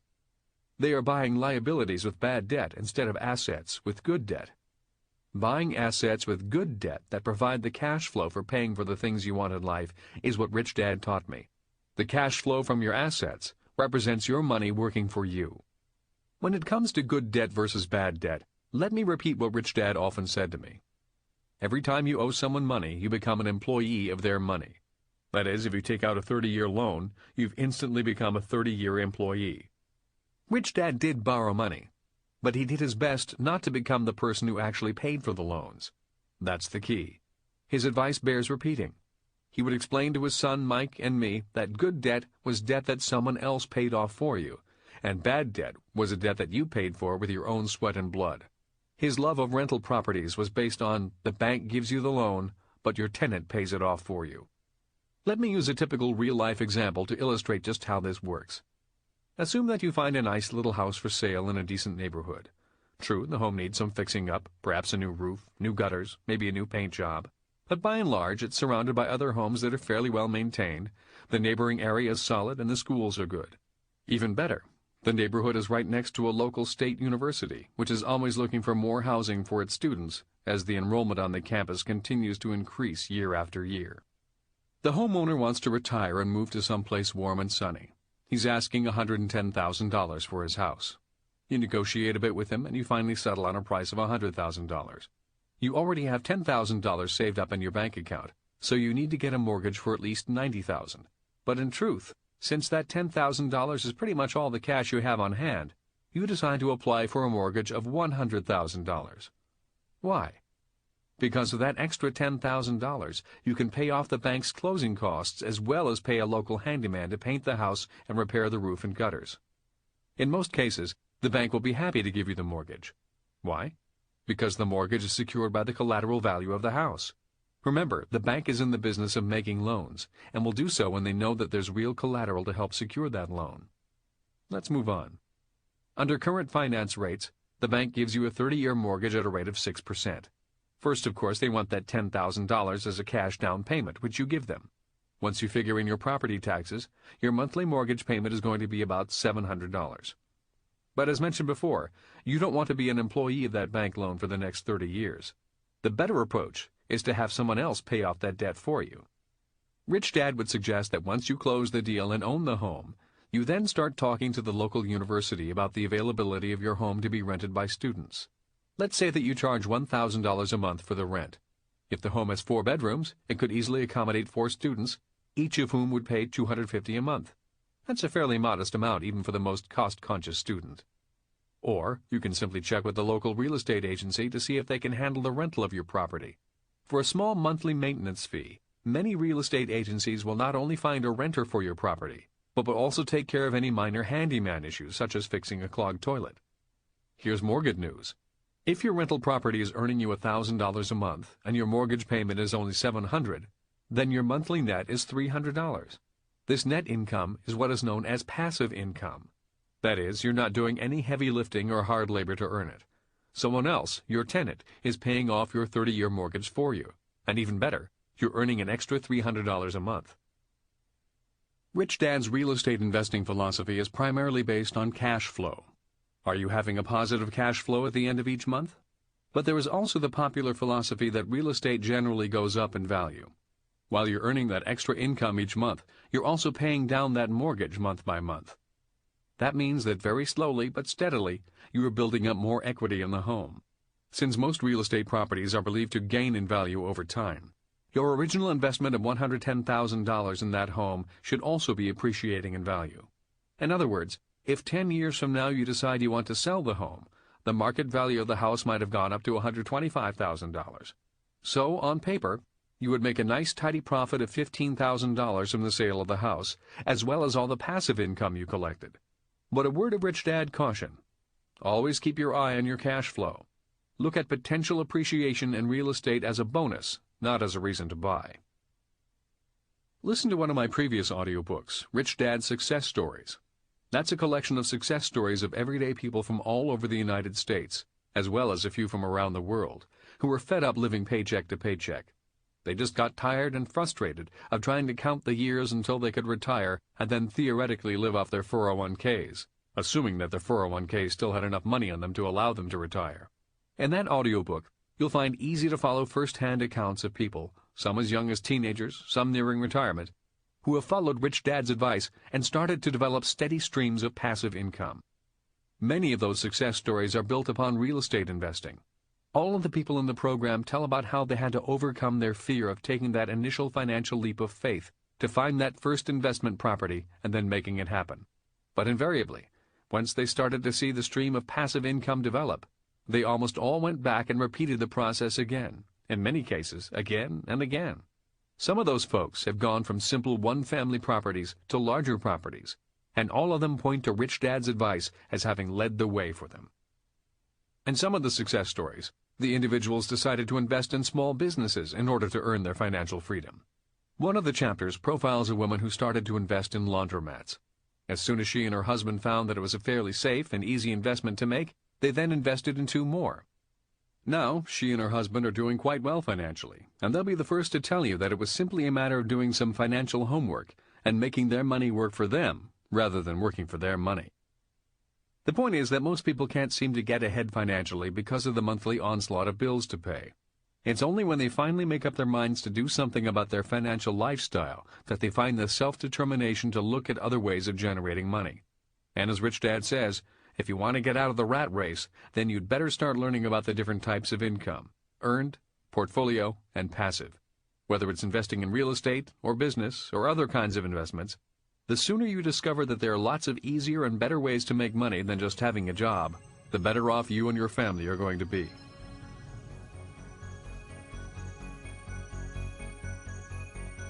Lesson number 2. The power of inspiration. Let's get back to the used car story. When I drove my friend's bargain used car, I felt depressed. Sitting in the car did not inspire me. I did not hear angels singing and the heavens opening up with blessings as I did when I sat in my Porsche. As my friend drove away with smoke pouring out of the exhaust pipe, I felt nauseated. When I open my garage door and look at my Porsche, I hear angels singing. I love that car, and I love the inspiration it gave me to go out and invest in another property. In other words, that car gave me the inspiration to get richer. I believe our Maker assists us humans in building beautiful things. When I see a beautiful painting, or a beautiful home, or a beautiful car, I feel inspired. I feel the generosity, the beauty, and abundance of God, and it inspires me to go out and invest more vigorously. But by investing harder, not by working harder. I notice that people who treat themselves poorly are often not the most inspiring people to be around. I have some close friends who are so cheap that when I am in their house, I feel like I'm in my friend's used car. I love my friends dearly and do not impose my financial views on them. But they work hard at living below their means, while Kim and I work hard to continually expand our means, and that makes a big difference in the way we live our lives. As I said, we are all different, and we make different choices in our lives. I am simply sharing with you how my wife and I use the luxuries of life to inspire us to become richer.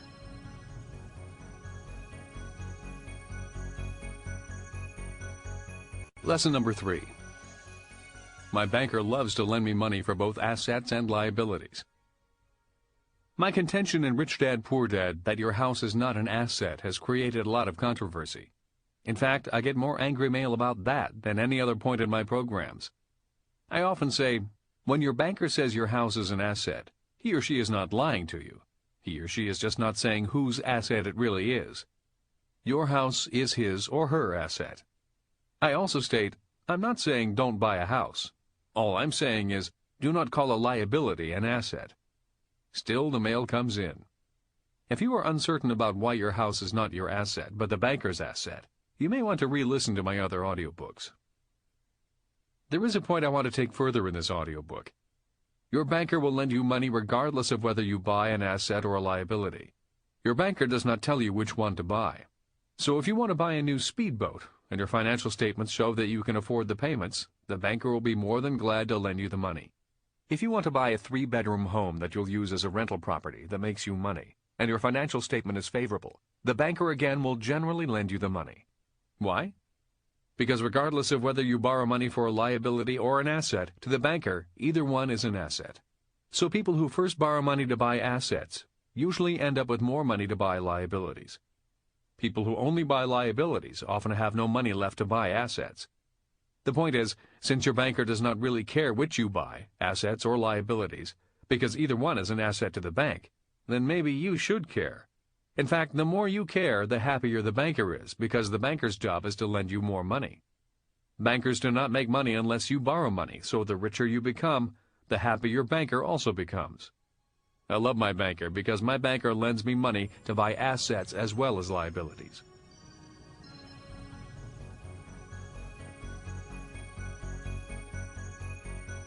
Lesson number 4. What asset does your banker love the most? A radio host asked me, "What do you invest in?" I replied, "I began investing in real estate in my 20s, so the bulk of my investments are in real estate today. I also own businesses and some paper assets such as stocks, bonds, and mutual funds." The interviewer then said, "I don't like real estate. I don't want to fix toilets and receive phone calls late at night from tenants. That is why I don't invest in real estate. Everything I have is in stocks or mutual funds." He then ended the interview, cut to a commercial break, and I was ushered out of the studio. Later that evening, I reflected on that interview. I said to myself, what an expensive decision that radio interviewer has made. He does not want to invest in real estate because he does not want to fix toilets or receive phone calls late in the night. I wonder if he knows how much that single idea is costing him. In our third book, Rich Dad's Guide to Investing, I wrote about the 3 primary asset classes a person can invest in. They are 1. Businesses, 2. Real estate, 3. Paper assets. As I sat there quietly that evening, I could hear Rich Dad saying to me, "Which one of these 3 asset classes does my banker love the most?" The answer is real estate. Of the 3 assets, it is very difficult to receive a loan to start a small business. You might get a small business loan, but those loans often require you to pledge your other assets as security. It is also very difficult to get your banker to lend you money to buy paper assets. Your banker may use your paper assets as collateral and then loan you the money personally. Rarely will a banker lend you money for 30 years at 8% to buy paper assets, but your banker will loan it to you to buy real estate. Years ago, Rich Dad said to Mike and me, "If you want to be rich, you must give your banker what he wants. First of all, your banker wants to see your financial statements. Second, a banker wants to lend you money to buy real estate. Just know what your banker wants and you'll find it easier to become rich." That is one of the reasons I said that the radio host's prejudice against real estate was expensive. It is an expensive idea because he will have to use his own after-tax dollars to buy stocks, bonds, and mutual funds without the leverage of his banker's money. He had to use the most expensive money of all, his own money that comes from his labor, after the government has taken its share in taxes. Let's use a $10,000 example to illustrate this point. If the radio host buys mutual funds, all he can buy is $10,000 worth. If the host were to buy real estate, it would be fairly easy to buy a $100,000 property with $10,000 and $90,000 borrowed from the bank. I am also assuming that the property has a positive cash flow, which means that the tenant's payments cover all expenses and the cost of the bank's mortgage, as well as providing some income. Let's say the markets are good and each asset goes up 10% that year. The mutual funds will gain for that investor $1,000, and the real estate will gain for the investor $10,000, plus the income from cash flow, plus depreciation, plus no capital gains tax. In America, if a tax-deferred exchange is used at the time of sale. The mutual fund probably does not have any cash flow, is not entitled to depreciation benefits, and is taxed at capital gains tax rates if outside a pension plan.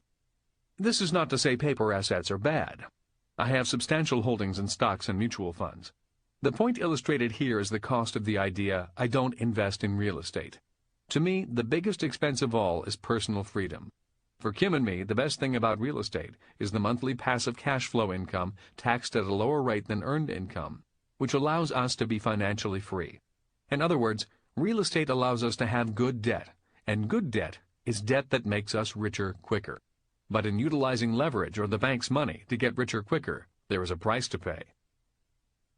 If you look at the returns on your capital, by using no leverage, your return on $10,000 is 10%. But by using the bank's money, your return is 100% on your money. That also means that the real estate market would need only go up by 1% to have the same return as the paper market going up by 10%. When you factor in the tax advantages, the real estate market can improve by less than 1% to have the same net return as a paper market improving by 10%. Those are some of the reasons why Rich Dad said, "Always give the banker what he wants," and why he also issued these words of caution. Always treat any debt as you would a loaded gun. The reason is because leverage can swing both ways with equal force, meaning you can make a lot more money using the bank's money, and you can lose a lot more money using the bank's money. So the price to pay is an investment in your education and several years of experience. If you are not willing to pay that price, do not use other people's money. Use only your own money and play it safe. Paying the price for education. In the 1970s, I invested in that real estate investment class, which cost $385. That 3-day course has been one of the best investments I have ever made. I started slowly with small investments and invested another 5 years gaining the experience I needed. I too do not want to fix toilets, nor do I want to receive phone calls in the night. And I don't. But I do like what my investment in real estate brings me, and that is a lot of good debt and a lot of freedom. At a recent real estate seminar in Dallas, Texas, where I was the guest speaker, a man of about 60 years of age approached me. He had heard me say, "My rich dad taught me to be a real estate investor by playing Monopoly, and we all know the formula for great wealth found in that game. And the formula is, buy 4 greenhouses and turn them into 1 red hotel." This gentleman came up to me and said, "Should I turn my houses into red hotels?" I smiled and asked, "How many houses do you have?" He thought for a moment and said, "A little over 700. "What?" was all I could say in response to him. Sitting down to find out more, I learned that he was a rancher out in West Texas. For the last 40 years, he would buy a few houses a year and rent them out. He went through the booms and busts of both the oil and cattle businesses of West Texas. When it was a bust economy, he would buy houses for people who were in financial trouble and often rent them back to them. As his cash flow grew, he just kept buying more houses, most under $65,000, and he never sold any. At the time of our meeting, I found out that he was averaging $200 a month per house in positive cash flow. I gasped and said, "You mean you have over $140,000 in monthly income? Over $1 million a year just from rental property?" "Yep," he said. "That is why I came to ask you if you think I should start selling some of my green houses and start buying some of them red hotels. Takes a lot of time buying those little green houses, so I like your idea of buying bigger buildings. Then I don't have to buy as many." I shook my head and laughed and said, "The next seminar we have, I want you to be the speaker and I'll be the student." I then gave him the name and number of my financial and tax advisors and told him to call them. I told them that he was far beyond me. As he thanked me for the phone numbers, my mind drifted back 40 years to memories of my rich dad playing Monopoly with Mike and me. I was playing Monopoly with little green plastic houses, and the gentleman walking away from me was playing the game for real. I could hear Rich Dad saying to Mike and me, "My banker always wants to lend me money to buy more real estate, so I always give my banker what he wants."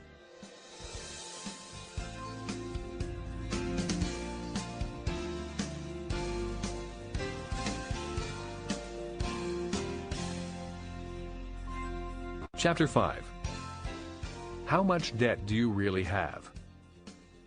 Before you can start on your way to financial freedom, you first have to pinpoint exactly how much debt you really have. For many people, figuring out how deeply in debt they are is like going to the dentist. You know it's good for you, but it's not always pleasant.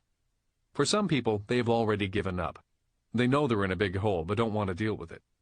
But if you're serious about building positive cash flow in your life, you have to start with the fundamentals of financial literacy. Here's a quick quiz to get yourself going. Give yourself a 1 for any of the questions to which you answer yes. Do you routinely pay your bills late? Have you ever hidden a bill from your spouse? Have you neglected repairing the car because of insufficient funds? Have you bought something recently that you didn't need and couldn't afford? Do you regularly spend more than your paycheck? Have you been turned down for credit? Do you buy lottery tickets in the hope of getting out from under? Have you put off saving money for a rainy day?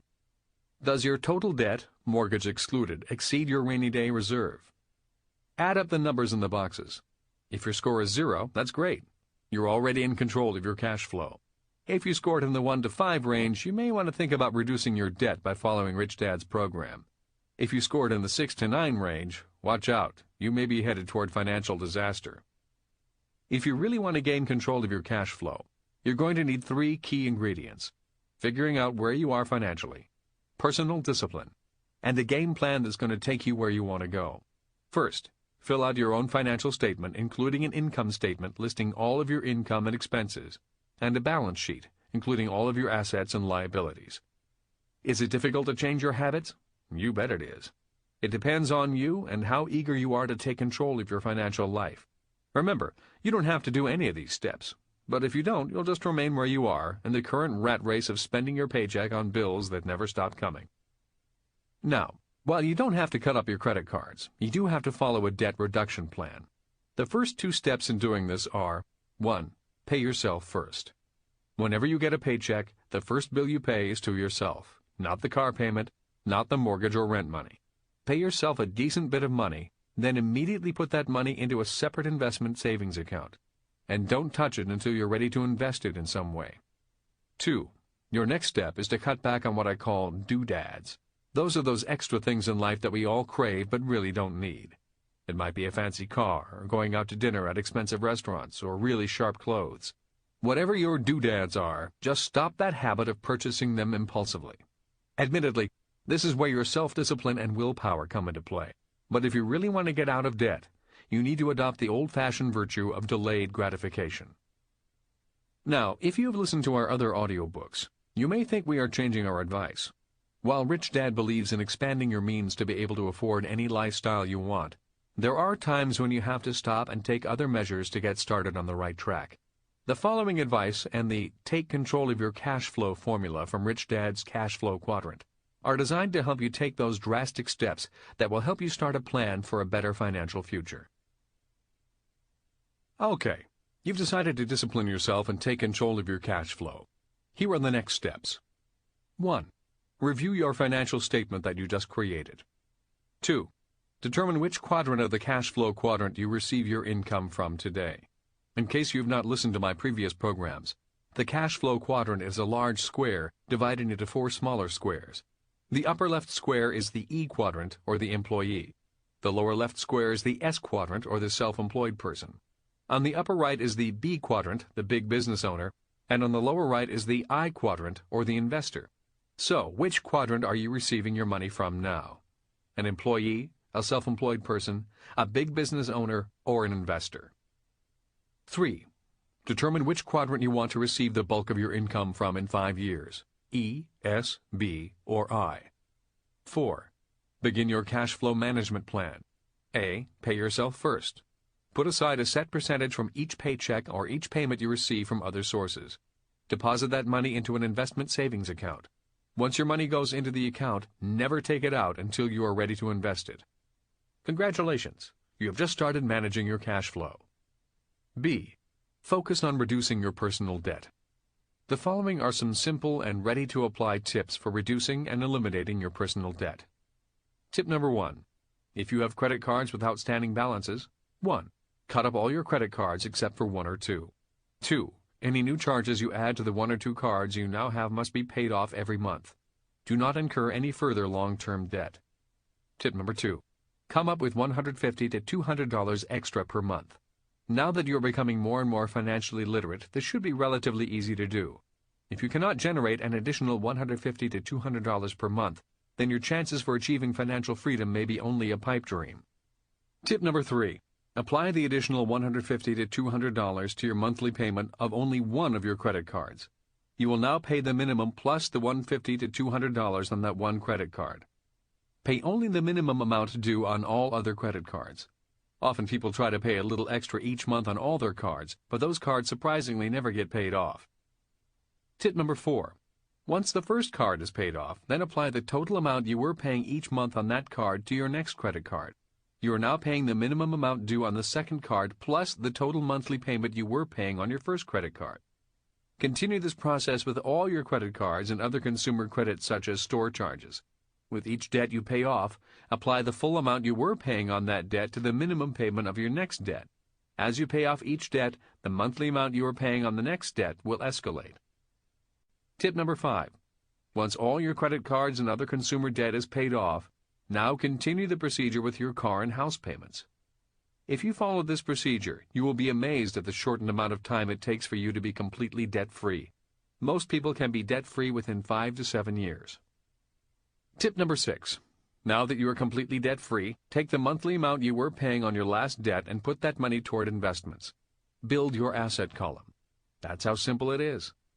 Other tips to help you get control of your finances include: start paying all your bills on time to avoid any late fees. Find a credit card with a lower interest rate or no annual and transfer fees. Then you may want to consider consolidating your other credit card debts to that one card. This will allow you to pay less in interest and fees. Stop using automated teller machines, ATMs, that charge a fee. That's like paying to use your own money. Get in the habit of paying cash. Use a charge card only for emergencies. Learn how to stop buying on impulse. Use your willpower to say no. Shop at wholesale clubs and discount department stores. Respect your budget. If you've reached the $200 food limit, skip the potato chips and ice cream. Buy generic medicines or find a discount pharmacy. Start looking for a part-time job, business, or other way to earn a little extra income. Turn your thermostat down. Turn off a few lights to save on your electric bill. Learn how to winterize your home from top to bottom. Insulate pipes, get rid of drafty windows, eliminate those areas where you lose energy. Cut back on your home telephone as well as cell phone usage. This is an area where many people overlook how they can save money. Check on your insurance policies. See if you can find some comparable policies for the same cost. Raise your deductible to lower your monthly bills. In short, start getting in the habit of watching how you spend $1 here and $1 there. Give yourself a week and just check on how much you can save by not buying the expensive shampoo, or not going out to dinner, or cutting back in your lengthy phone conversations. Let's say you save $30 or $40 a week. Over a month, that comes to more than $100. Over a year, you're saving $1,200 or more, and that's a nice chunk of change to put toward paying off your credit cards. Your goal should be to get out of debt as quickly as possible so you can start looking to a better future and start thinking like the rich. Then you can start buying or building assets that will generate the passive income to pay for your phone bills, electric bills, insurance policies, and more. That is the Rich Dad philosophy of expanding your means to live the lifestyle you choose. There are two types of debt. Secured debt is debt that has collateral backing it up. Typical examples would include a home mortgage or a car loan. Unsecured debt is debt without any collateral backing it up. That usually includes credit card bills, personal loans, and medical bills. The very first debt to try and get rid of is the unsecured kind. In the Rich Dad system, unsecured debt is most definitely what we call bad debt, and the sooner you can eliminate it, the more in control of your finances you will be. That means paying down your credit cards as quickly as you can, along with any other outstanding debts you may have. Let's look at credit cards for a moment. No question that they are a wonderful convenience. And there really is no reason to cut them up, so long as you fully understand how they can lead to real financial concerns. For example, many credit cards charge you an annual fee just to have the card. Then on top of that yearly fee, they of course charge an annual percentage rate, APR, on any monies you owe them. Take a look at your credit cards. Most these days are charging around 10% on your purchases and balance, but some charge much more than that, even as high as 20% or 25%. Needless to say, you'll spend a fortune trying to pay off any credit card debt if you only pay the monthly minimum fee. Get in the habit now of paying off new purchases on your credit card each month. Where can you find the best APR rates? Easy. Check out the following websites to find the best rates and how you can transfer your current credit card debt to a much better APR. www.bankrate.com, www.quicken.com, www.creditchoice.com, www.ivillagemoneylife.com. Okay, let's focus on getting rid of bad debt. Here's the precise method I suggest for regaining control of your monthly cash flow. Take all of your credit cards out of your wallet or purse. Check the various outstanding balances on each one. Take the cards with the smallest amount of debt on them and pay them in full first. Then, once you've paid off those cards, call up the credit card company and cancel them. From there, do the same thing on the remaining cards. Keep whittling away at that outstanding debt until it's gone. Please understand that this is a process that in most cases cannot be accomplished in just 1 or 2 months. Depending on how much cash you have, this process of whittling down your credit card debt may take several months or even years. But do it, because it's a wonderful financial feeling when you are no longer a slave to those monthly bills. Even better, you'll discover that you now have extra cash each month to pay off other debt. Once you have your credit card debt melted down, take the extra money you have and start to pay off the mortgage on your home. Most homeowners have the option of prepaying their mortgage. Check your mortgage contract to see if you can do this, or just check with your mortgage holder. In most cases, it makes a lot of sense for homeowners to literally save thousands of dollars by prepaying their mortgage each month. Even just tacking on an extra $50 a month to your principal payment, be sure you note that the money is to be added to the principal on your mortgage payment. You'll take years and thousands of dollars off your home mortgage.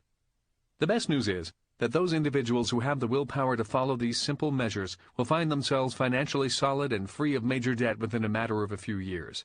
It may sound impossible to you in your current financial situation, but trust me, these measures will work for you. But what can you do if you're really losing the fight against all your debt? Truly at your own red line of life. Chances are you should check into some free or low-cost counseling. Here are some top resources to contact. The National Foundation for Credit Counseling, 1-800-388-2227, that's 1-800-388-2227. 2227 or www.nfcc.org. That's www.nfcc.org. This nonprofit service, funded in part by contributions from credit card companies, offers educational programs and confidential credit consultation. For those who are deep in debt, a counselor will draw up a relief plan and negotiate favorable payment terms with your creditors. Debtors Anonymous, 1-781-453-2743. That's 781-453-2743. www.debtorsanonymous.com. That's www.debtorsanonymous.com. Modeled on Alcoholics Anonymous, this support group follows a 12-step program to help members overcome compulsive spending. Good debt and bad debt. I often hear questions like the following. But what if the market crashes? But what if I make a mistake? But what if I cannot pay off the debt? But what if I'm not interested in real estate? But how can I afford to buy real estate when the prices are so high where I live? But isn't all debt risky? Isn't it better to be debt-free? These are all legitimate questions based on real-world concerns and are not to be taken lightly. I heard one well-known investor say, treat all investments as bad investments. But you may also notice what the noted investor did not say. Your concerns are valid, so don't do anything. Yet for millions of people, these fears paralyze them and cause them to do nothing. It is the fear of the unknown that often causes people not to change. Most people are not able to change when they need to change. They keep on doing the same thing. I'm sure many want to change, but are paralyzed instead by fears and doubts such as, but what if the market crashes? Or, well, what if I make a mistake? Or, but what if I cannot pay off the debt? In other words, many people cannot change because they become prisoners of their own doubts and fears. Their doubts and fears force them to keep doing the same old things, hoping things will change, which is the popular definition of insanity. Rich Dad often said, for people who are afraid of making mistakes, it is often easier to do nothing or do the same thing. One of Sir Isaac Newton's other universal laws, the law of conservation of energy, states, a body at rest stays at rest, and a body in motion stays in motion. In other words, a person often finds it easier to remain doing the same thing, because a body in motion just stays in motion, doing the same thing. And a person finds it difficult to change, because it is often difficult to get something new started, because a body at rest stays at rest. So the price of becoming a millionaire often means doing something different, starting from scratch, getting a new ball rolling, making a few mistakes, and eventually becoming smart at something new. It sounds simple, and it is simple, but the reason most people do not do something simple that can make them millionaires is found in this law of Newton's. In my second book, Rich Dad's Cash Flow Quadrant, I wrote about the 4 different types of people found in the world of money and business. In the cash flow quadrant, there are 4 squares, each with a different letter: E, S, B, and I. The 4 letters stand for employee, self-employed or small business owner, big business owner, and investor. The book goes into the core differences between each of the 4 people found in each quadrant, and what changes people need to make if they want to change quadrants. The reason I bring the quadrant up at this time is because while many people want to change, many more become trapped in their one quadrant. For example, many people leave school, get a job, and remain in the employee quadrant until they retire, although they may long to burst out and do something different. Something different such as invest or start their own business. Many people, when they make a change, often do make changes, but only inside one of the quadrants. For example, many people make changes only inside the employee quadrant, which is why they go from job to job looking for more pay or happiness. The reason so few people become wealthy from the employee quadrant is because the tax laws are the hardest on the employee quadrant. If a person does move from one quadrant to another quadrant, the most popular change is the change from the E quadrant to the S quadrant. A person making this change is often heard saying, I want to do my own thing, or I want to be my own boss. This is also a difficult quadrant to become wealthy in, because if the person stops working, the income stops coming in. Further, the tax laws are also very tough on the self-employed. The B and I quadrants are the easiest to achieve great wealth in, but they too pose challenges, different personal challenges. If you would like further distinctions or information on the 4 different quadrants and how to make the necessary changes, you may want to read Rich Dad's Cash Flow Quadrant. My advice is to keep your daytime job and give yourself at least 5 years to start something new in a new quadrant. The reason so many people play the lottery or game shows in the hopes of getting rich is because most people are either from the E or the S quadrant. Most people who do find great wealth are primarily from the B and I quadrants. One of the ways people can improve their chances of becoming millionaires is by changing quadrants. There are no guarantees, but at least your chances improve greatly as a person who operates from the B or I quadrant.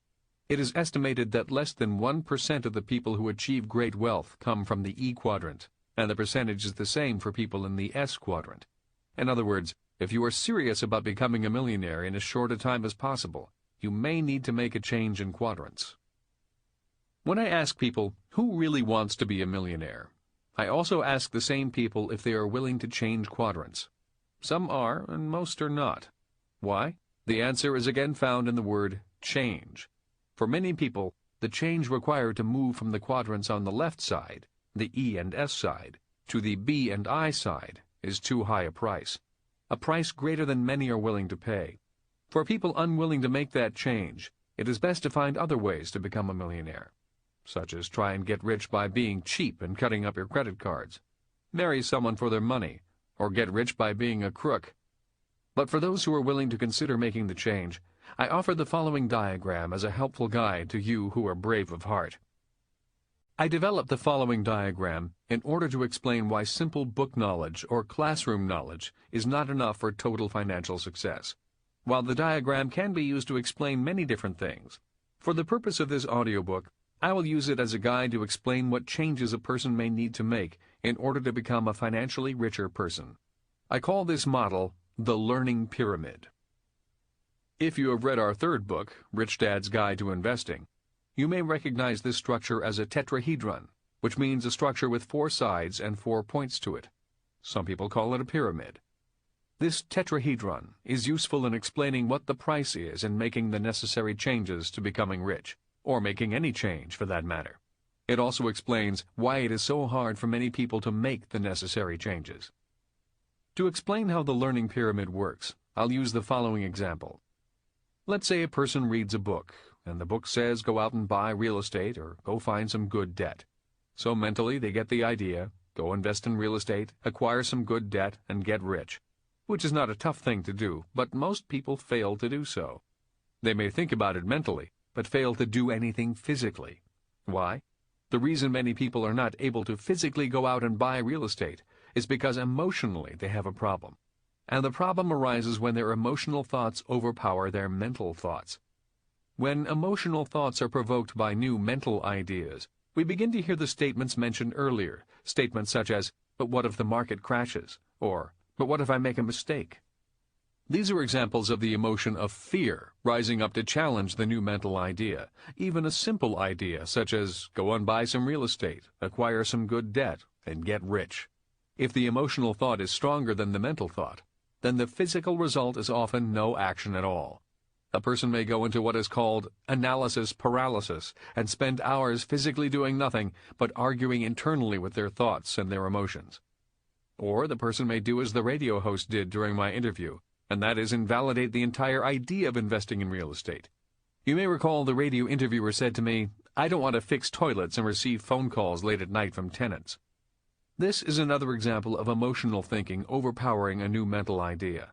The radio host never gave the new idea a chance, thus shutting himself off from the possibility of achieving great wealth and financial freedom faster.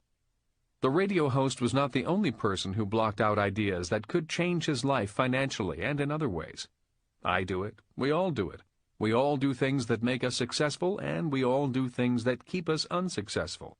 The point of this chapter is, how do we change when we know we need to change? My rich dad said, one of the main reasons most people do not achieve great wealth and financial freedom is simply because they are afraid of making mistakes. He went on to say, the reason so many smart and well-educated people do not achieve great wealth is because in school they were taught that mistakes are bad. In the real world, the person who makes the most mistakes and learns from them, without lying, cheating, denying, or blaming, wins. So when you look at the learning pyramid, one big reason people do not become millionaires, even though they mentally want to, is because emotionally they have learned to fear making a mistake. Rich Dad often said, "It is the fear of failing that causes most people to fail." The fear of failing is an emotional idea that needs to change, because that emotional idea often has more power than the mental idea, which is why so few people become rich. When my rich dad said to me years ago, "My banker has never asked me for my report card," one of the most important lessons I learned was that what worked in school might not work in real life. When I meet people who are struggling financially, I often find they're doing so simply because they can't break free from old ideas from family, friends, and school. In other words, they follow ideas they may not even know they are following. Ideas such as don't make mistakes, or get a safe, secure job, or work hard, save money, and stay out of debt. These are good ideas for people who cherish security over financial freedom, but they are bad ideas if you are a person who wants to be a millionaire as quickly as possible. So the price of becoming a millionaire is for many people the price of examining their old ideas and finding out which ideas need to be changed. But remember, when one mental idea changes, it often requires changing emotionally, physically, and spiritually.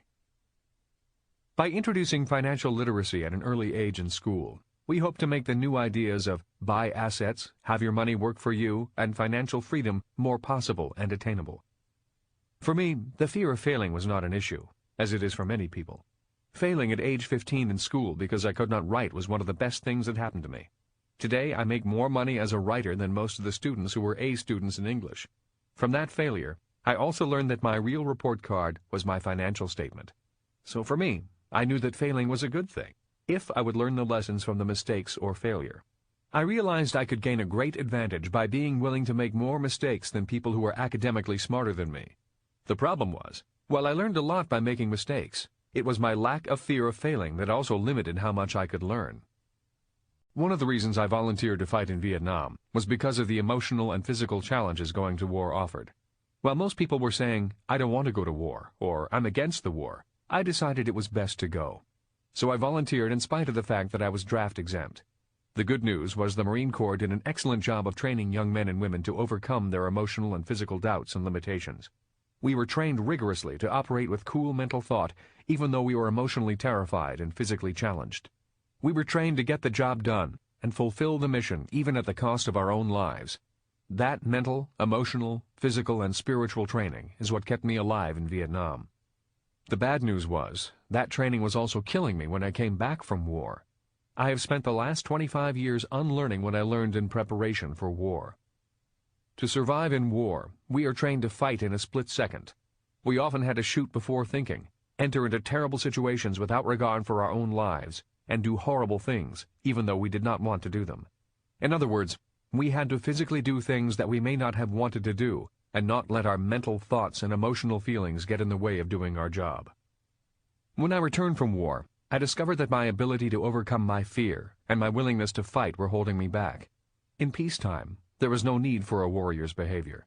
I soon realized that there is a big difference between wartime Marine and peacetime Marine. People who become generals in the military are those who can be both good in peace as well as in war. Generals such as Colin Powell and Norman Schwarzkopf. In peacetime, I needed to learn to think and act more like a politician or a diplomat, even in the Marine Corps. I had to learn to be more patient, to think more before acting, to be kinder, less blunt, and less willing to fight at the drop of a hat. These are lessons I still struggle to learn today. I realized that I would be much more successful, financially, socially, and professionally, today, if I had made the changes faster, but I was not able to. As I said, I spent 25 years learning to fight, and had to spend another 25 years learning how not to fight.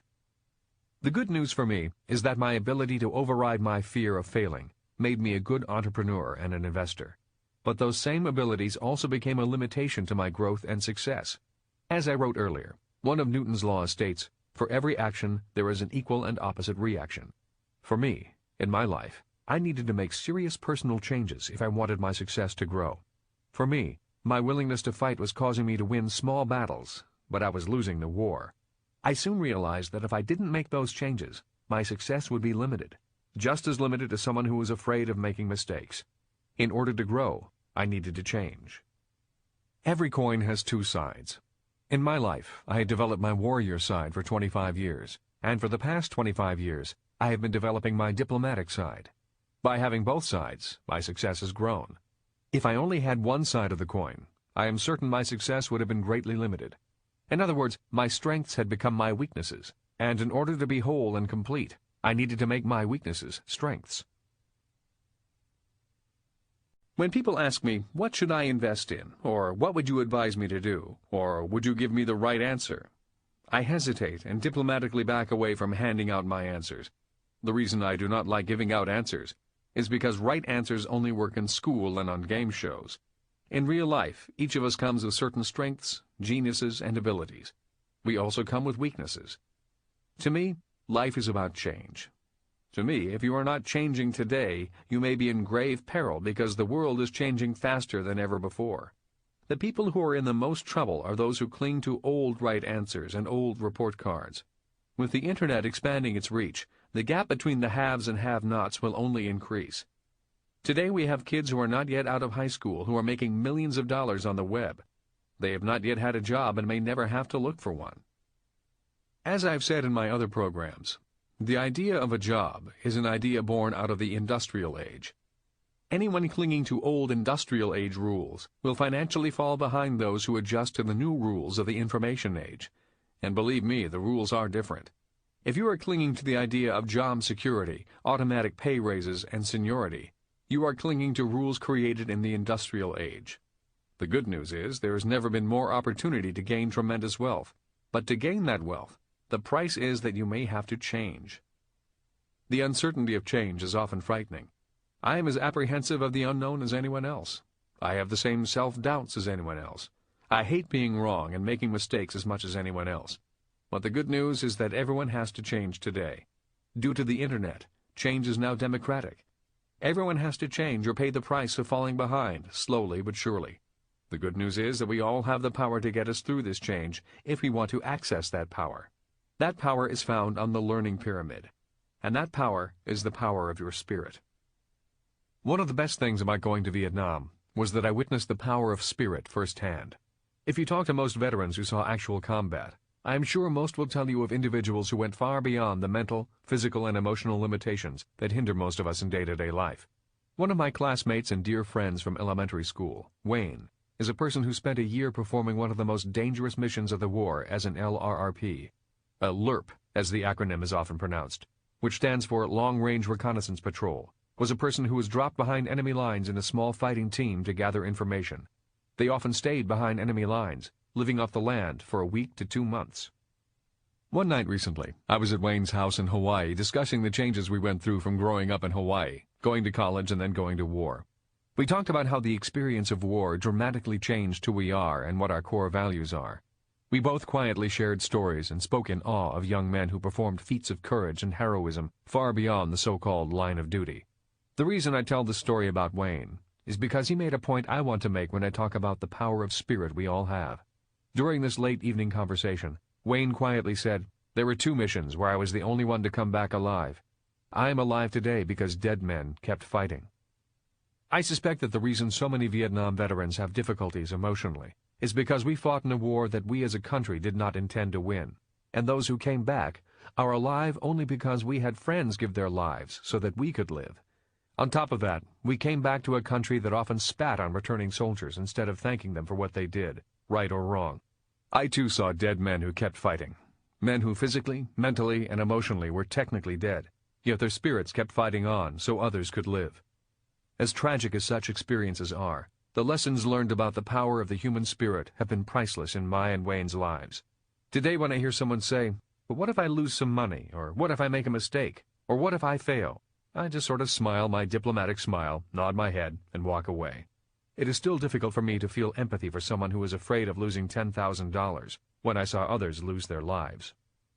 We do not, however, have to go to war to find examples of the power of human spirit, a spirit that we all possess.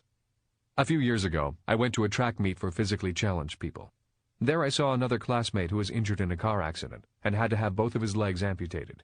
Here he was, 50 years old, both legs gone, and he was running the 100-yard dash on his new prostheses. As he ran, I did not see any physical limitations. All I could see and feel was his spirit driving him. As he ran, his spirit and the spirit of the others that were physically challenged filled the stand of spectators. Most of us began to cry as their spirits touched ours. I was reminded again of the power of the human spirit. I realized that although I was better off physically than he was in far better physical condition than I was. His spirit had turned his physical handicap into a physical, mental, and emotional strength. We all have access to the power of that same spirit. We all have strengths, and we all have weaknesses. As I've explained, I was not blessed academically. I am not what the school system would call a smart student. I was not blessed emotionally simply because of my hot temper, lack of patience, and lack of attention to detail. I was also not blessed physically. I am not a great athlete, nor was I blessed with great physical beauty. Yet today, I would say I found personal happiness and financial freedom because I was always reminded of the power of the human spirit. Both my dads, as well as my mom, had that spirit, and encouraged me to call on that power in times of great personal doubt. I am who I am today because I married a woman who has a strong, powerful spirit, a spirit that trusted me and stood beside me when others said she should leave. If not for Kim's spiritual strength, I know I would not be where I am today. I would not be here today if not for my friends who stood by me and helped me up when I fell and lost faith in myself. I have attained financial freedom not because of my physical, emotional, or mental strength. I was encouraged by those around me to go on, even when I lost touch with my own spirit. I was able to make changes and grow to meet new challenges simply because other spirits inspired my spirit to carry on. And for me, I have always found freedom when I found my spirit. It was because of my spirit that I was able to study and learn mentally, learn to harness my emotions properly, and take physical action even though filled with doubt, to fall down and stand back up. What is the price of fixing your financial report card? I often hear, I don't want to learn about accounting. I'm not interested in keeping an updated financial statement. When I hear comments such as these, I agree that it is a person's individual choice to learn what they choose to learn. At that point, I often repeat a saying from Rich Dad, accounting leads to accountability. In other words, one of the benefits of studying accounting and continually striving to improve your financial statements is that the process improves your accountability to yourself. And being accountable to yourself is the price you need to pay if you really want to be a millionaire. After I lost my first business, Rich Dad said to me, when your car is broken, you take it to trained professional mechanics and they fix your car. The problem with your financial problems is that only one person can fix those problems, and that person is you. Explaining further, he said, your financial situation is much like your golf game. You can read books, attend seminars, hire a coach, and take lessons, but ultimately, only you can improve your golf game. One of the reasons so few people attain great wealth is because when people get into financial trouble, they do not know how to get out of trouble. No one has ever taught them the basics on how to diagnose the particular financial problem they may be in. As a result, many people know they are in financial trouble, but since they do not know how to read a financial statement or how to keep accurate financial records, they do not know how serious their financial problems are, let alone how to diagnose the problems or how to fix them. Facing my ruined financial statement was a painful experience. Yet, facing the problems was the best thing I could have done. By facing my problems, rather than spending my time pretending I had no problems, I gained the best financial experience of my life. By facing my financial statement and facing my problems, I found out exactly what I did not know, as well as what I needed to learn in order to fix my financial situation. Watching me groan and moan as I faced the financial train wreck, Rich Dad said, the good thing is, when you make mistakes, you make big ones. He also said, if you are willing to face the truth and learn from your mistakes, you will learn far more about money than I could ever teach you. He went on to explain, saying, when you face your own personal financial statement, you face yourself and your own financial challenges. You begin to find out what you know and what you do not know. When you look at your financial statement, you become accountable to yourself. Just as a golfer cannot blame anyone else for their bad scorecard, once you look at your accounting records, you become personally accountable. As I said, facing my financial problems and solving them was the best education I could have received, because by facing my mistakes, I became accountable for my own shortcomings. By facing my financial statement, I found out that I had failing financial grades. I realized that I was not as financially smart as I thought I was. By improving those grades, I learned what I needed to learn in order to become a millionaire. And that is the price I paid. I paid the price because I really wanted to become a millionaire. There are many ways to become a millionaire. One way is to cut up your credit cards and live cheaply. I chose not to do that because the price was too high. Another way is to marry someone for his or her money. And again, I could have done that, but the price was way too high, although it is a popular way to get rich quickly. Another way is to get rich by being a crook, but to me that price is definitely too high. And another way to become a millionaire is to improve your financial literacy, your financial intelligence, and be willing to be accountable to yourself, your results, your continuing education, and your personal development in becoming a better human being. To me, that was a price I was willing to pay to become a millionaire. Before finishing this program, I ask that you take one more look at a financial statement, something my rich dad saw as equally important. Thank you for listening to this program, and I wish that you become a millionaire, if you are not one already.